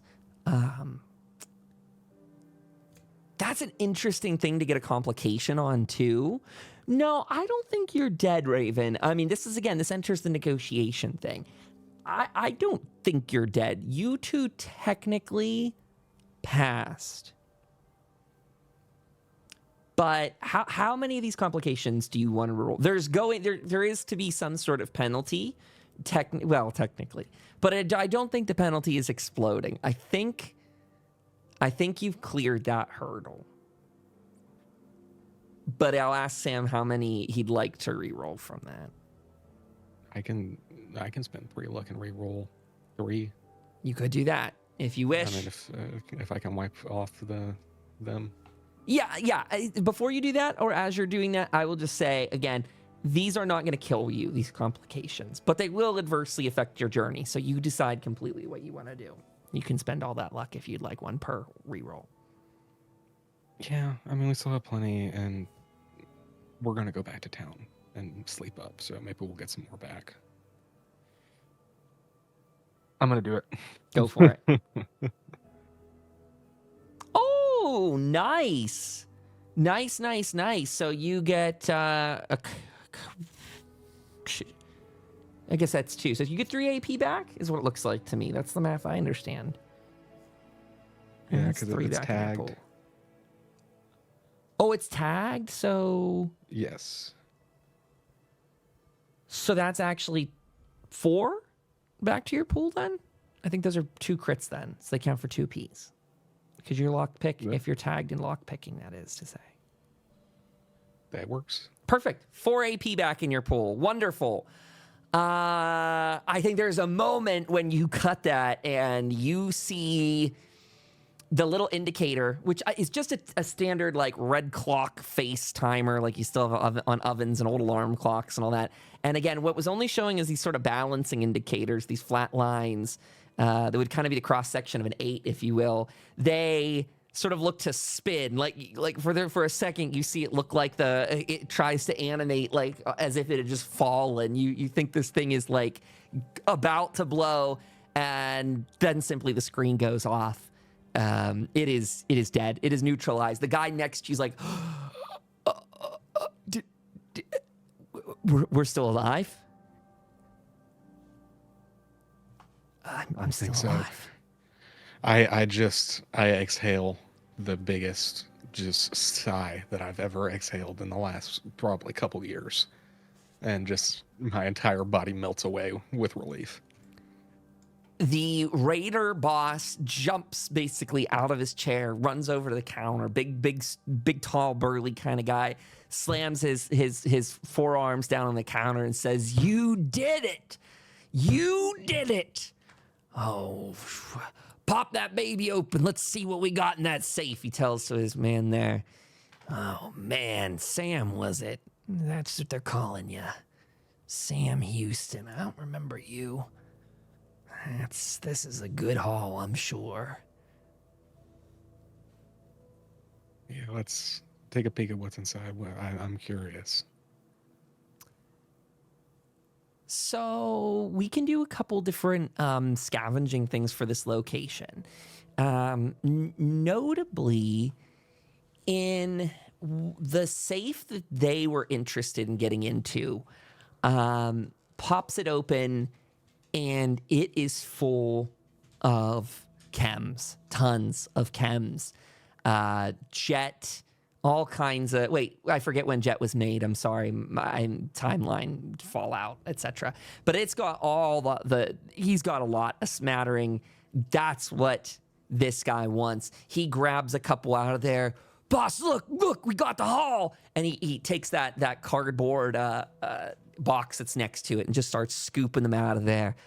Oh, hell yeah, we're gonna be rich off of this one. This was a good one. He grabs one of those cartons of cigarettes, pulls it over.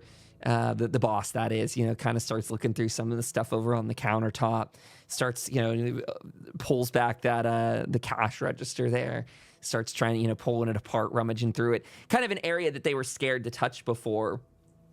Sam, you notice there is a holotape there on the countertop if you're interested. And you also notice there is a ground safe, the floor safe as well, under those canisters. I'll put it this way. You notice that, but they don't seem too interested in it. So that just sits under the canister. Should you wish to make a scene about it? Should you wish to wait to another time? Or, you could directly open it and access it now. But you are, I want to point out, looting, in tandem with some raiders here. So just be mindful that, they might want things that you're looking at, or vice versa, feel entitled to it. I'm gonna just kind of kick the canister over the little portion of the safe that I saw, so now it's hiding. Smart. Just nudge it out of the way. Smart. By the way, Raven, are you staying outside? She might be waiting for your signal or something, Sam. I'm not sure. I don't know. I'll grab that holotape and go to the boss and say, look, I got a comrade out further back there. Do you mind if she comes in here and we get what we need and head out of here? I don't have any care about it in the world. Maybe, and he gestures over to the table, a pole there. He says, maybe one of these days, you and I could kick back and enjoy some of the life that's still left in this wasteland. Wouldn't be a bad thing to make some friends, especially with skills like yours. Most definitely. You seem Hello, like an old boys. soul. How it hanging? Oh, did you roll up Welcome. on them, Raven? This is Raven. On my map, she's still outside, so maybe she, see, come up on, kind of push past these two guys at the door. They're a little too enamored in what's going on anyway, too excited seeing, maybe one of them, in fact, has kind of run over to the bar, and those two are busy scooping out, chems and such from under the counter. So, Raven, you come on in. The boss looks at you. A cultist. You're one of those Mothman cultists. She's left a lot of that behind. They made some changes. Well, I guess we can all change. However, there's been some attacks down in these parts. You're kind of starting to bite off more than they can chew. Free radicals aren't about to let them have it either. I had heard some of your comrades had fallen to them. Yeah, some of our better comrades, too, and some serious tactical kit. But, well, not to tell you too much, but you kind of have it coming. We got a plan, and we're not slowing down. In fact,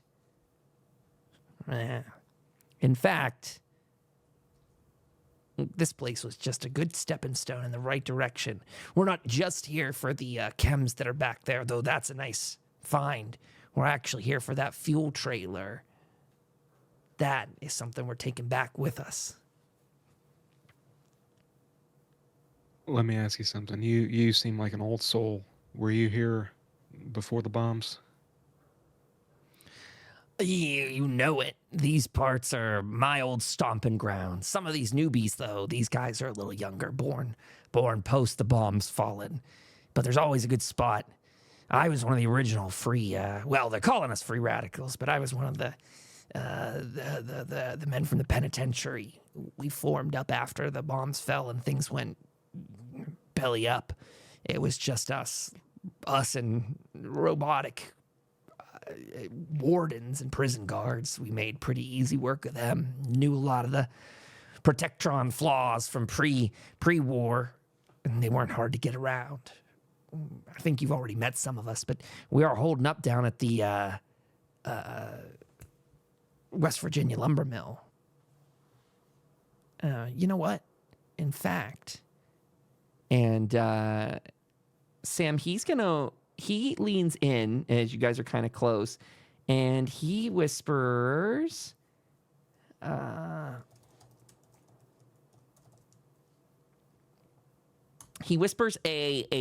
keyword in your ear that I have sent to you via DM on Discord. And effectively, he's given you a passcode. He says, if you need anything while you're down in these parts, like I said, we're always in need of helping hands. If you make your way over to the lumber mill, well, might be a hot meal waiting for you. And as this is going on, you all hear a very loud sound outside as out the window you see a very heavily armored truck cab sort of smash through the area out here where the gas pumps are.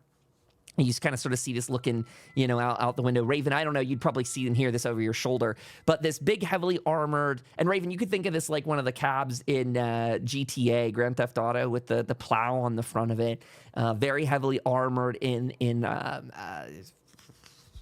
sheet metal and all kinds of raider things. There's sort of some spikes sticking off of it in various directions, some barbed wire on the outside of it, and you hear it like crash over these pumps as it proceeds to kind of pull in and start to make a pretty nice lineup with the trailer that's parked out there. They're effectively, while you guys are in here, you got to tell that there's another part of this operation that they outside are hitching up that trailer and getting it ready to go. Wow, what the goats is that, Sam? Quite the operation you guys have. This is only the tip of the iceberg, buddy. The free radicals are here to stay. We're not giving up. And with less fuel under our belts, we're going to be sitting pretty warm this winter. You might be wanting to think about that yourself. It's getting colder out. Most definitely. Let me ask you something, though. It seems like you've lived a pretty hard life even before the bombs drop.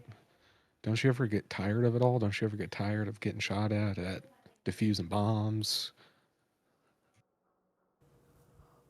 The trick about not getting shot at is to crack them open before they fire the shot. That's tip number one. Second part to that, defusing bombs ain't my specialty. I'm just here on acquisitions today. That's something I'm good at. That's something I was good at before the war. And, well, I'll just say what we're building is not all guns and violence all the time. I mean, there's a lot of guns and there's a lot of violence. But Appalachia's not a bad fit. You can grow food here, which is more than most of the wasteland. You can find some peace and solitude still up in these parts, at least for the time being. But again, and he kind of looks glaringly a bit at Raven, her kind aren't making it too easy these days. What was slowing down starting to speed up. It's like there's always a power vacuum in these parts. Something's always seeking your attention. Something new. Well, the reason I bring it up is because we've got our settlement down there, Hope, and if I understand that you guys got a lot going on, and if you ever want to turn those guns and maybe help out some of the people down there, we can turn it against the people who are trying to mess up, our ways of life. These other raider gangs around here. I'm sure that'd be a blast. Blood eagles still pose a threat in these parts. I don't know if you've met up with any of them, but they, we'll see if they're still around after what's coming in the near future. It's just, they're kind of low-hanging fruit at this stage. They're not built up like us, that's for sure, and they're not gonna, well, we'll see if they turn into gourmands this winter. They might be eating each other for all I know. Well, hopefully we can keep an open line that's equally beneficial to the both of us, and our towns included. You know where I've to got find no ill us. will. I've got no ill will against the free radicals. All of you seem to be very level-headed comparatively to especially those Blood Eagles. Yeah, we take in those that can fend for themselves. Those that aren't rolling the way the Blood Eagles are. But again, you know where to find me, and you can have whatever we left behind in the loot here. I'm sure there's still some good stuff for you. You wanted generator parts? I can tell you, there's some machines over there, and he points over into the corner. There's all kinds of machinery back here that you guys could scavenge some parts from. Outside, there's the husks of a couple of vehicles, some in better shape than not. And across the street, there is the kind of military area if you want to poke around in any of those parts. It should also be noted that on the rooftop, there's a bunch of mechanical parts as well, which would just require getting up there. Well, it's been mighty appreciated, everything that you've done for us here today. Do you have a name? If not, boss works for me. You just call me the boss for now. If we meet up again, we'll get to know each other a little bit better, Sam Houston. But for now, my ride's calling. We're going back with what we got. And you kind of see the guy behind the countertop sort of pats the box on the side there. He's got that full, just loaded to the brim with chems. He even grabs that stick of dynamite that's under there and tosses that in the box too. They're not leaving some explosives behind. There's some good scavengers. Me and my boys are out of here. You be safe. Watch out for landmines. We cleared a lot, but not all. So don't die. Much obliged, boss. You stay safe as well. Hopefully our paths will cross again. Soon enough. And with that, they go out front, and their truck is sort of waiting for them as they blow the horn. And some of these guys grab onto the side of it. The boss hops in the passenger seat there. And the rest of the guys sort of just cram onto the side. Some of them, one gets on the back, up on the top of the trailer, kind of doing lookout on it as they begin to drive it off and on its way down the street. Let me readjust that map for people at home. So again, they hitched up their trailer over here. They have a working trailer cab, so that's something that they are into, and they drive that off to the westmost part of the map. Fairly well leaving you here. Sam, can we build one of those? Me want to drive it. That is so cool. It wouldn't be a bad idea to have something like that at Hope. I'm certainly glad we got through that, though. Those guys weren't half bad.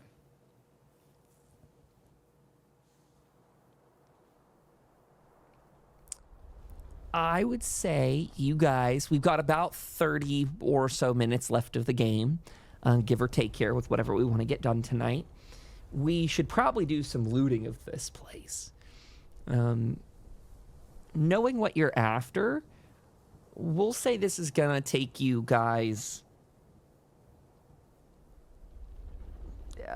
probably, I think it's going to be like a half an hour to loot the actual regular loot. If you want to go outside and loot even more, we'll put another half an hour on it, and we'll say to get generator parts and all that together, about an hour to scavenge all that. So maybe about 2 hours involved in this place, if that's what you all want to do next.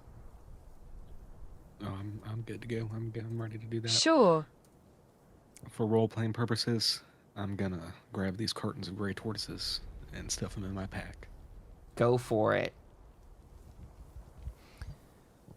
That works out well scale-wise here. So perception survival test difficulty 2 to kind of gauge out what sort of supplies you might be looking at here.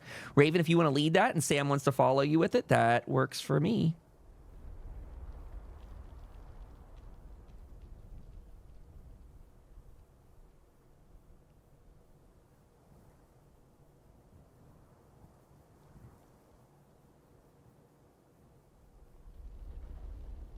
Ooh, 4 Goodness me. successes. That puts your 2 AP back in the pool. I don't even know if I told you what the difficulty was, but 2 AP back in the pool there, Raven. And here's what you can roll on. Let's throw that into the chat here. Whoop. Great roll, Raven. Great roll. So at minimum, there's 1 armor, 1 clothing, 3 beverages, and 4 junk. You can spend AP, as you see, anywhere on that second column, AP max. So if you guys want to let me know if you want to distribute more of your points, you're at 6 out of 6. So you literally should burn at least 1 point so you can gain more in the future. Or spend big now. You could spend, 2 points on armor if you want. You could do, some clothing, some beverage. Actually, even this place doesn't have ammo. I would swap clothing for ammo, to be more specific with you all. I'm sorry. This I might want to roll a different place, but we could swap some of that. You know what? I'll be very open-minded. This one's sort of set up as a little bit of a... You kind of see, I set the interior up to be a little bit of a recreation one that you could like stop off here and there's things to entertain the kids or whatever. People are getting fuel changed or whatever outside, oil changed outside, anything like that, service to the vehicle. And so if you guys want, we could have clothing there because it's sort of like a roadside attraction stop, sort of, all that merch and junk you find, but also ammo because there's ammo sitting on the countertops here too. So let me know how you'd like to spend any of those points. Since we're here for junk, I'd at the very least like to spend 2 to bump it up to the max of 6. Got you. 2. Beverages, clothing, armor. Or we can substitute in ammo. Okay, sounds good. Raven, what do you want to spend any AP on?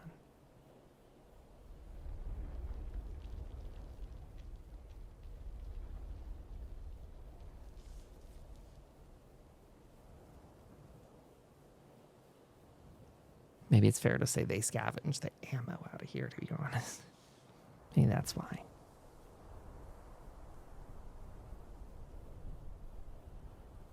Just junk. Just junk? No other AP? Oh, you guys. Okay, fine. I'll spend 1 for ammo, if that's what we want. If that's cool. Can we still do the clothing and just spend 1 for ammo? Yeah, we can try and do ammo here in a second. Let's see. Oh, what is this? Salvage junk.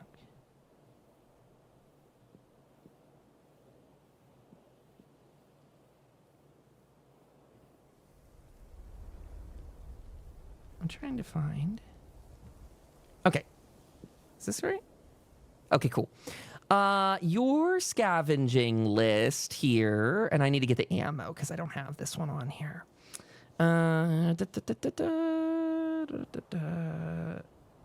Is this? Wait, how? Oh, I think, okay, sorry. There's a metric on here I'm not super familiar with about the junk pieces. Quality of junk found. Players can use luck to find more junk. 1 luck equals 1 junk is what it says. Quality of junk found 16. Amount? No one has scrapper, so salvage items.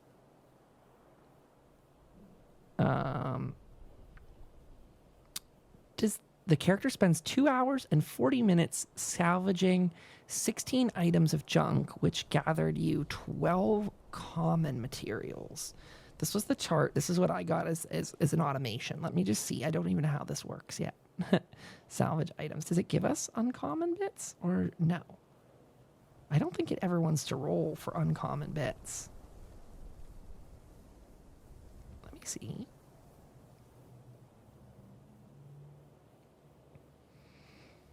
Is it because of you need a... Oh. Maybe the scrapper perk is what gives you more uncommon. Sorry, this is our first time actually breaking down junk before. I think there would be uncommon stuff here But Scrapper says when you scrap an item, you can salvage uncommon component materials as well as common ones. Aha! So as a heads up, someone might want to take a Scrapper perk in the future if you're looking to be getting into building. Because it looks like that is what will... Yeah. I think given where you are... reasonably, I think you would be able to get enough stuff out of here to get that windmill running for sure. For sure. Looking at the materials that are laying around and on the table, hopefully that makes sense, the chart and details I sent through. Just to read it out loud for chat, they found one piece of sturdy raider armor. It's a torso piece. They found a bit of tough clothing there, 2 Nuka cherries, and a blood pack, as well as you got junk. Honestly, off the top of my head, forget. I'll have to look at a different sheet here to figure out how much you needed for that. But does anyone have that off the top of their... I believe that we needed 4 common and 5 uncommon to finish the windmill. Oh, easy. What was the number I put there in chat again? 12 uncommon. Yeah, we'll just say it splits that way. Regardless of the perk, that was sort of the purpose of going to some place like this, that you have the high quality loot here, if you will. That there's just, there's enough rare parts here. You get motors and things. I think maybe more than looking for generators, correct me if you want to go a different way, but you guys just needed bits that would electrically attach for the windmill to be working more than anything else, based on last episode's sort of deviation, if that works for you. Meaning, I think that sheet of paper said you were building generators, but you guys decided to do a windmill instead. Okay. So will that complete that quest?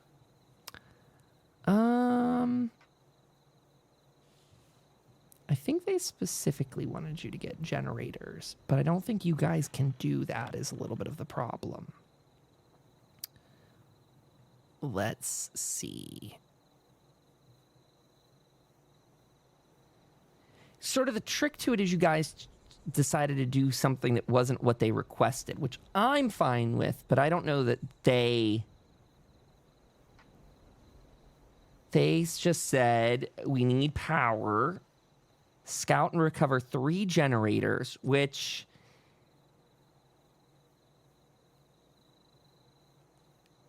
you guys just went a different way with it, so I don't know that matters exactly. Help build... 12, yeah, it was the 12 uncommon parts, 6 common materials, but that number went down. I think it would count as a completion of that quest. Yeah. You guys just were needing to get the power up. I did not do the extra work, though, to see that would necessarily be enough. It looks like it would. It's +3 for power, so I think that would be fine.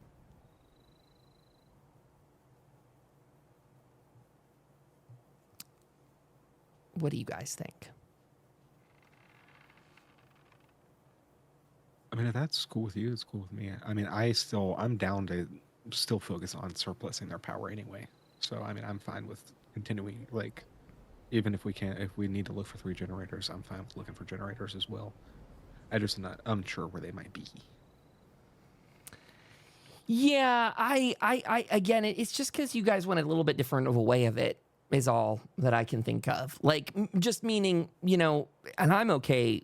I don't know that the quest giver will consider that necessarily a completion of the quest, if that makes sense. Kyle's okay with it. I don't know if quest giver will be. I don't think they're going to be mad at you or, anything like that. I don't know if it really counts. I don't know. I guess it's a conversation with Lena and them to have on the flip side, sort of. And if you guys want to keep looking around for generators and things, you could pick up here next week and very well do that. Or see if you go up to the radio tower, see if Modus wants to part with anything with his fabricator sort of ability he offered last time. But as for... So the problem... And I think this fits lore-wise, because it's just balanced in my head. Neither of you are set up in scrapping, right? Or does Raven have scrapper by chance? The sort of weird problem is it comes in that you guys can't scrap those materials. You just don't have the ability. Neither of you have the skill, let's say, to be gathering those higher level parts. You're getting them from here enough to finish the windmill, that's for sure. So no problem in completing the windmill addition, which will get your town back to the correct power level. Does that accomplish the task of finding generators? Probably substantial. Like it's a consolation prize for them or something. Do we have any extra left that we got? Any just common material? Ooh.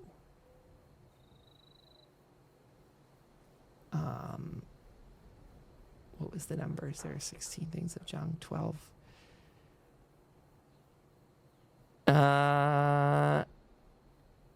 There's probably four things of common material in that batch left over. Yeah. Okay, sweet. My math though is totally in the dark on this one. I'm just ad hoc in it. No, I do not, but could we send a team to scarve the station if we build a station? Ooh, yeah, I think so. That is what I was further asking for, because I did want to see if, I don't know how much we have left just amongst ourselves and how much we spent when we built everything, but we might have enough. I think we had quite a bit extra. So I think we should have enough to do that with this extra 4. Yeah, let's see here too.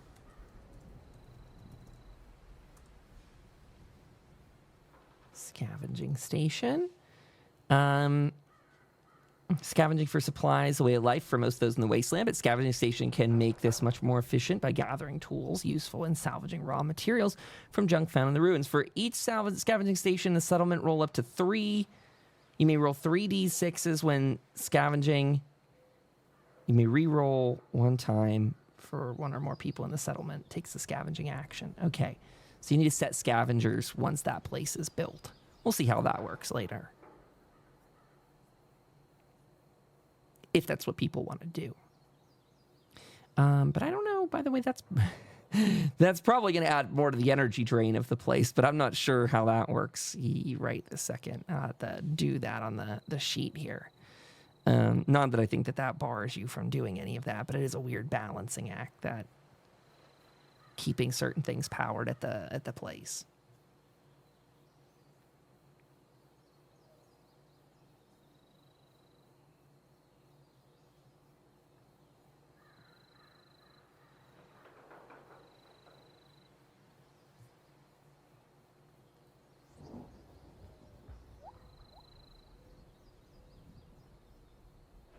Yeah, short on 2 power at the time is what I see.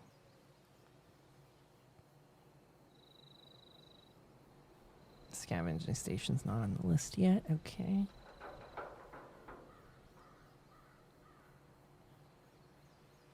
Where is it on the list? Aha. I don't think it draws any power by the looks of it then. Or maybe it just needs a person in it to draw power. I don't know. That's something post-stream I can get you the answers for.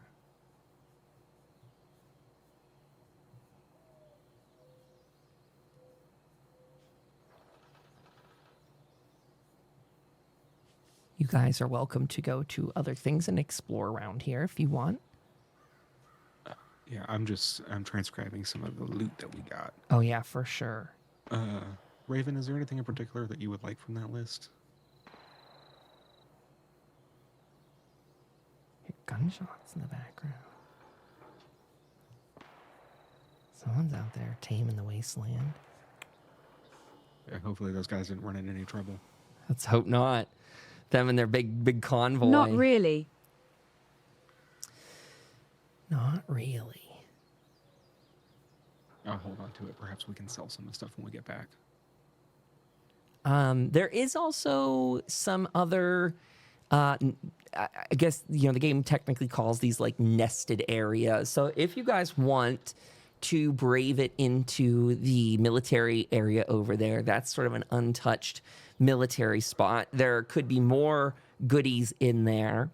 Yeah, again, I'm trying to think of how maybe to make it sort of reasonable. If you guys want to like yank like engines out of these things to make generators, you could theoretically do that. I don't know if any of you have like the repair skill sort of to actually do it. That's sort of up to the group, to all of you. But again, I think the town's going to be happy with having a windmill backup. But I don't know that I have the firmest answer to that question, just because it's a little bit of a different path than what the quest text was. So we'll see how they do it. That'll sort of just be based on you talking to them. That's how I'll roll that one.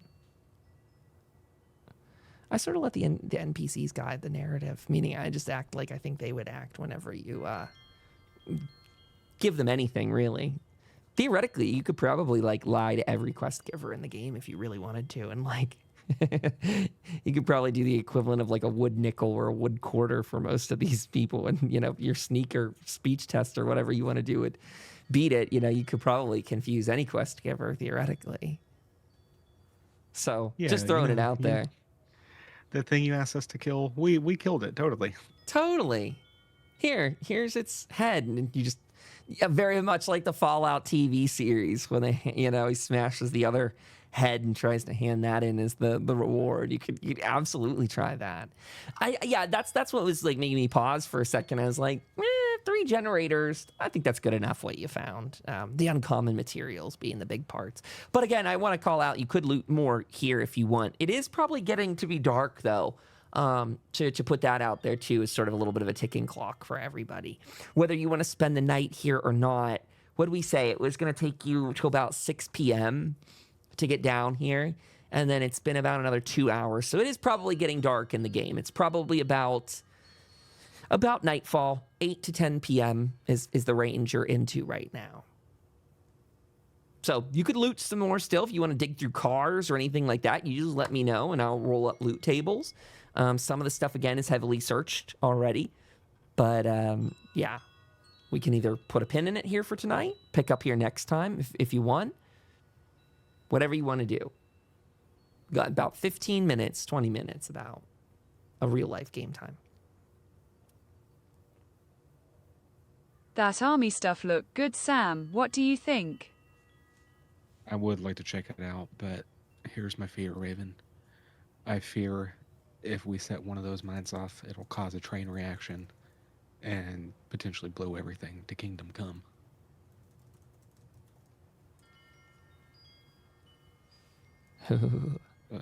But we could give that a shot, and I think that no matter what, I think we should stay here tonight. That we could sleep on that pool table. Wouldn't be too bad.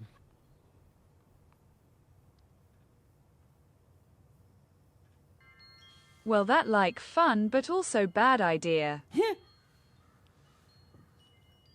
A call out that Raven, having worked with mines and such like that recently, you would know that if you wish to disarm these landmines, you could potentially do that. It would be a difficulty 4 test to disarm them, and I believe that is probably using the explosive skill.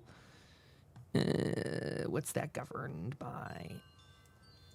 I moved my sheet away. That would be explosives, which is governed by perception.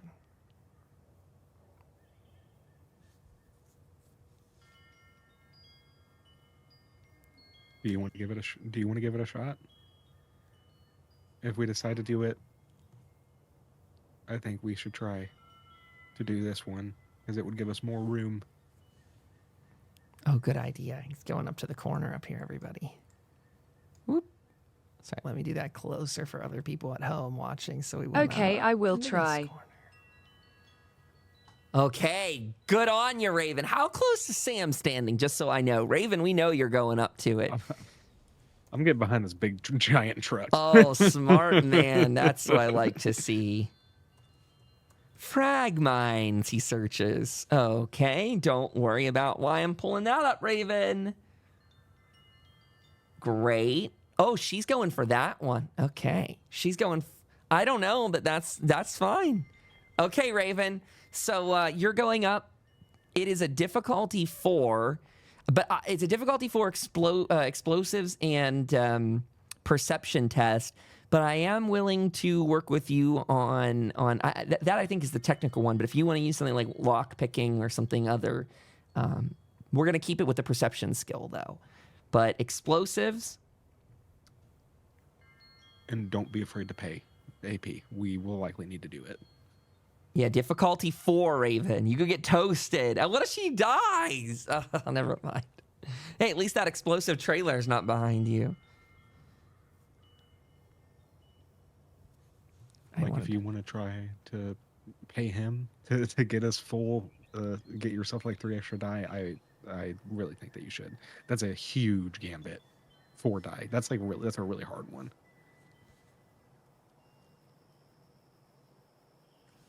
Let's pay the devil. Ooh, okay. So you could give me, that would be 2 extra AP into my pool, and you guys have a full pool. And if you're going to expend all of them, Raven, that would be using... What do I roll? Well, it'll be, let's see. Yeah, explosive and perception test, Raven. It's a difficulty 4. So if you're going to spend your entire pool, you'll be rolling 5 dice total to try and knock out that landmine there.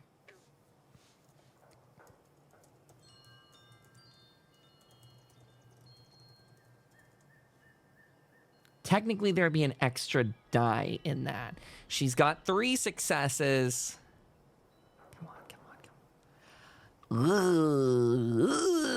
You have luck. Yeah, you got luck. You got luck. Please. Please use it. You got luck, Raven. 5. That counts. That's 4. She does have a complication under there as well, which I think is very minor at that. So, Raven, you go over there, and with expertise and just a little bit of fright in your heart as your blood runs cold as you think you hear it start to trigger.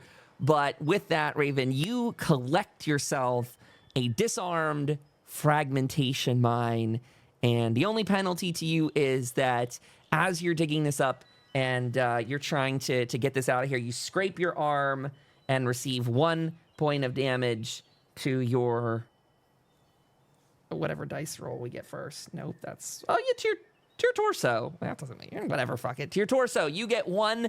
You kind of catch your clothing on that as you're pulling out of there. I assume you actually have 1 point of damage resistance. So at that, you have negated the damage to you. It is just cosmetic. A bit of the armor rip caught on the barbed wire there, which I will say actually is a bit of a trade-off in that you being that close to it, you do get, even though it is turning quite dark here, you do get to see that there are some medical supplies over there. Looks like some grenades. And there's also a Jeep with a mounted turret on the back of it, which seems really cool and not like something I had seen before. Sorry, audience. That's what I was referencing right here. Raven's right there. Do get to keep the mine. Yes, you can keep the mine. Are we going to have trouble getting over that barbed wire? Probably do need to roll some sort of test unless you have something to cut it with. I don't know that any of you have anything like a wire cutter tool sort of deal. I don't know that anyone has, and I would be pretty loose in my definition of that, but I think you guys would probably be able to get over that fairly well. If anyone has any real like smart idea, like if there's like a board or something you want to kind of roll up over that, or those are cement barricades there and steel and stuff that's right next to it. So none of those are like, but yeah, I'd say Your difficulty. gas station checked back. Oh, yeah, there's probably trash Yeah. and boards and stuff in the back. Oh, there's a build. Just on the basis that there were some tools over here, I was gonna maybe check around and see if there were some just snippers, and then maybe we still have to do a check to get over the tires. I just wanted to snip them for fun, Sure. for the RP purpose. Yeah, you could find a pair of look around. snippers in there, no problem, inside the gas station. Well, I mean, heck, I had to cut the wire to begin with, That's right. so technically I had one. That's right. I didn't know. Yeah, I didn't even ask what you're doing that with. I mean, sort of part of me imagined you did it with a knife there. Go for it. Snip away. Sam, you probably have some experience clearing stuff like this yourself. We'll snip them and then we'll see how we get over the over. At least we'll just take a tumble as opposed to getting sliced up. That's right. You can both roll an agility and athletics. Oh, sorry. What am I looking at here? Athletics and strength. Pardon me. Athletics and strength. Difficulty 1, by the way. Very good, Knack. Put 1 point back into the pool. Oh, she spent all the pool, though, right? So the pool's like way down. It's to 0, I think. Right? I'm not stealing anything. Yeah, that 4 was from earlier. So now, Sam, you put 1 back in, and then Raven, whenever you roll your athletics and strength, we'll see what you get. Because it's a difficulty 1. You cut that down. Very simple. And then let her roll that, and then you guys can loot away if you want. Nice. You climb over that. No problem, Raven. You don't faceplant on the ground like a GTA guy jumping out of a vehicle. You make it over in order. Sam, you recover 1 stim pack, and you recover a first aid kit. I'm making sure that's a real thing and not in my head. I'm pretty sure it is. What do they do, though? It is. It was one of the first things I got in this game, actually, I believe. Heal up to 2 HP upon, I guess that doesn't, upon succeeding at the first aid action. Okay, so they benefit you. Bandages, antiseptic, spray, and other tools used for treating and binding injuries in the field. First aid kits often include stim packs and Radaway, but these items are used and tracked separately. Does that mean you guys should get those as a result? I'm going to say you do. I'm going to say you get the stim pack that's there, you get the first aid kit, and Sam, you get a Radaway. Bam. Am I being too nice tonight? Who knows? Not really. I mean, I feel like that's fair. Also, there is that case with a weapon in it if we want to maybe make a roll specifically on a weapon table. I'm treating this list very literally. Also, an army helmet, maybe, too. I'm just making sure I'm not giving you guys, like, some sort of god tier, like, whatever. Maybe. I go to check out this grenade to see if it's a live grenade or a dummy grenade. Real live grenade. No. I go ahead and I grab it and I give it to Raven. Here you go. I know you like making things go kaboom. I'm actually gathering this list for you guys, so you'll have this all. I think you can have that combat helmet, which is, it's in Notion. It is 2 physical damage resistance, 2 energy damage resistance to your head. It is a rarity 2 item, so I don't feel like that's too OP or anything like that. Plus, you guys came through here. This could have been a big old fight, by the way, but you guys did this all with actually benefiting your relationship tonight with the free radicals over there. That's really cool. I did not, of course, plan for any of that to happen tonight. I had no idea this was the direction you guys were headed. This is very surprising to me. I like this. Really shaped up as we got here. I like the whole mission that you guys embarked upon. Weapon. I remove my army helmet that I'm wearing, and I look at it. It's battered and torn. It's got claw marks from the Wendigo. You know, it's got shrapnel, all sorts of just battered and tattered. And I go ahead and I strap it to my backpack, and I pick up this combat helmet, and I place it on my head. Heck yeah.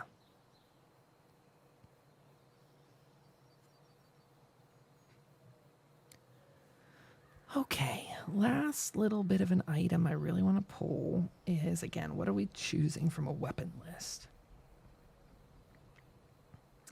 Is everyone here using... this is actually a good check-in for me.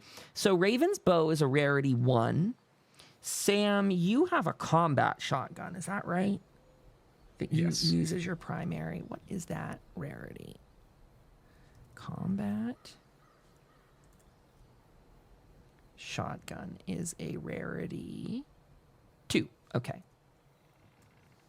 What other rifles you guys have? Like a hunting rifle or combat rifle? I have a combat rifle. I believe she has a hunting rifle. So the combat rifle is rarity 2.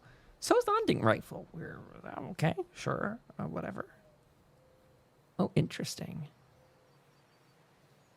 Oh, Have a interest- hunting rilf. hunting rilf. Yeah, we're gonna say another rarity 2 weapon is in this chest here. I'm actually looking for something that feels a little bit appropriate, so I'm not giving you guys some junk weapon that you won't use. What would an army guy have in there? I will just throw it out there.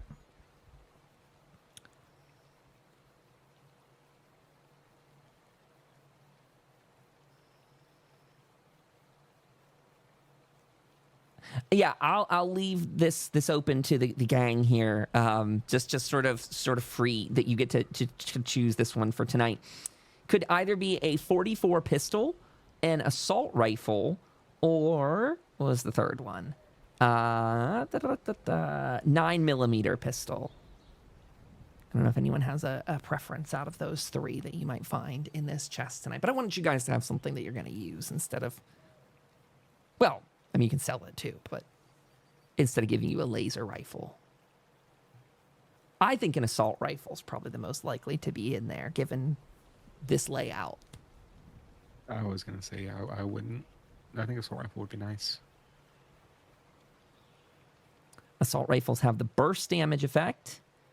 The attack may hit an additional target within close range. It is a medium range weapon, two-handed, and it uses 5.56.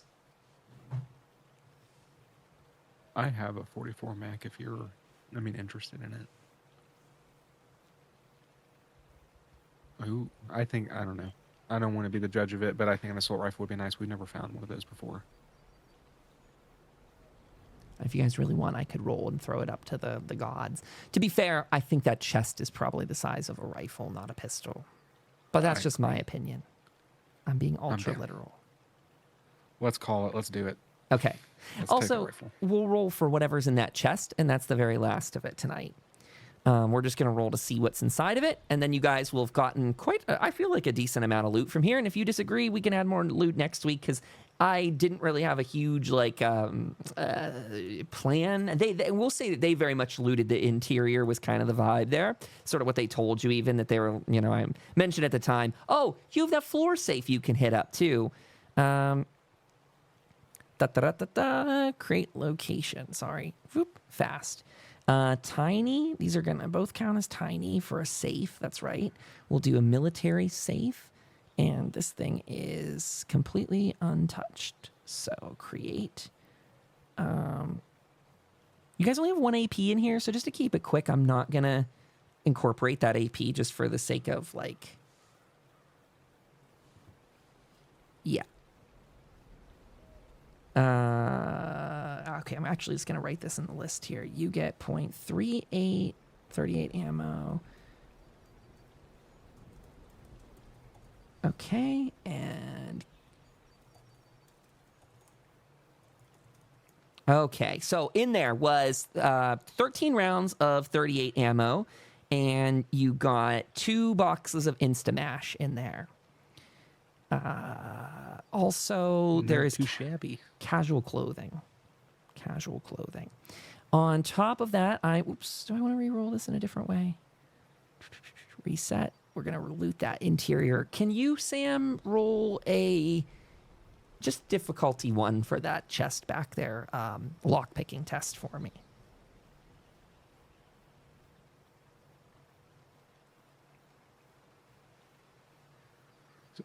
Perception as the basis? Yes, that should be correct. Sorry, I had to think about that. Great. You open that. Oh, my goodness. That's a fluke. You got in there, though. That's what matters. And it has 1 Radex in there, 12 bobby pins, quantities of Oh, and you get junk out of there too. What do we get? Really? 25 pieces of junk out of there? Well, whatever. You know what, Sam? Because as an IOU for my confusion earlier, you get 18 common materials out of there because the game says so, and also because I don't like to be wishy-washy from earlier. So there's your updated list from the place. Again, to anyone watching at home, they found a combat helmet, a frag grenade, first aid kit, stim pack, Radaway, 13 rounds of 38 ammo, 2 Instamash, casual clothing, and that was all in the military area. And then inside, behind the counter, found a thing of Rad-X, 12 bobby pins, and 18 common material, which probably took the shape of pre-war money. So lots and lots of pre-war money shoved in that little under-the-counter sort of safe. Or, probably a day's worth of business. It probably seems like more money than it is because it cost you like $100 to fill up. Oh, wait, that's real life. It costs $100 to fill up your tank. Never mind. It costs like $300 to fill up your tank in Fallout. Sorry, I got confused for a second between the real world. Yeah, it's about like, what, $38 a gallon or something for the coolant? Jeez.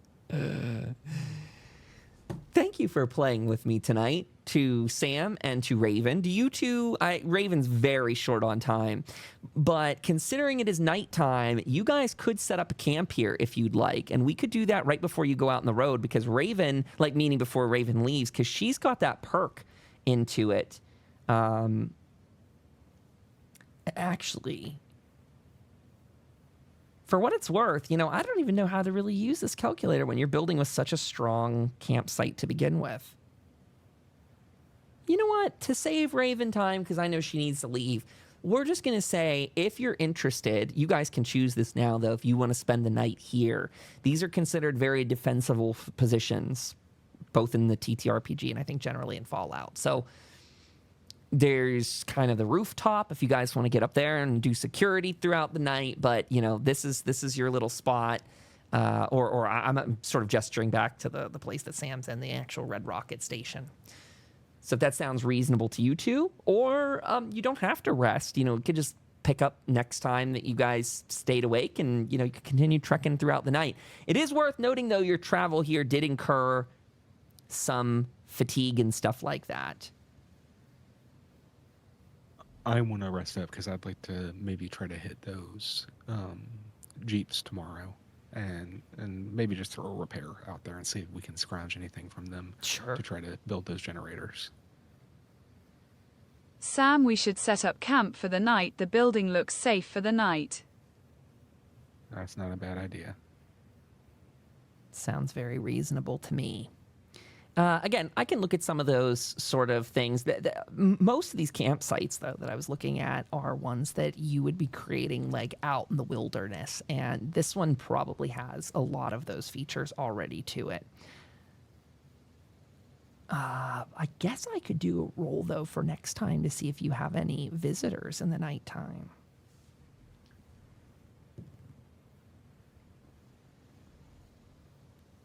Gotcha. Okay, Dice. Thank you for that information. Okay. Well, whether or not someone comes to pay you a visit will appear in the next episode. Thank you all for joining us. Thank you again to our players. To anyone watching this at home, if you haven't already done so, hit like and subscribe. If you're over on YouTube, check out the podcast. We put this into audio format up on Spotify, Apple Podcasts, and all the rest. We have our Substack, which is where we kind of combine all this information. I try and post pictures of the maps. I post some little things of the cultists they ran into last time. I just try and make it a nice little audio visual sort of layout. That is, all of this is at tftfallout.com. Tales from Tomorrow, fallout.com, tftfallout.com. Very nice, very simple. And then across the banner on the top of the page is all the links to Twitch, to YouTube, to Discord, to all the rest. Oh, Mac, I tried. Mac barely made it tonight. Sam really did the big one. I think, Raven, you would have survived the frag mine, probably. What's the worst it could have done to you? But instead, the worst it could have done was six D6s worth. What would Raven... Oh, Dice, what would Raven have gotten? Oh, my gosh. Only 2 2 damage. Well, we'll say they're being kind to you in hindsight. The dice, they don't want to waste their goodness right now. You could have gotten away with 2 damage, but instead you walked away with a landmine, so make sure you add that to your inventory. You've disarmed that, and you got to keep that one. Yeah, or set off a chain explosion. You guys can do what you want with the vehicles that are here next week. If people want to spend more time scrounging and looking, I will add, it is later into the night now. It is probably about midnight, just as we're leaving here.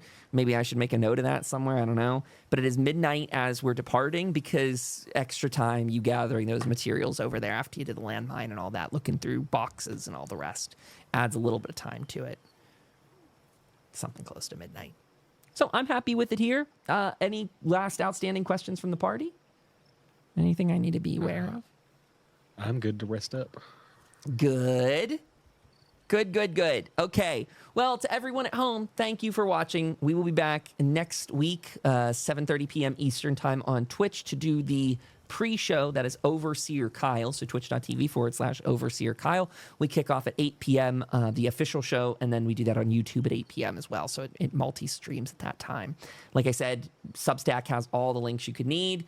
Raven's putting things in chat, saying sweet dreams. Okay, everybody, we will catch you next time. Good night, good luck, and stay safe out there in the wasteland.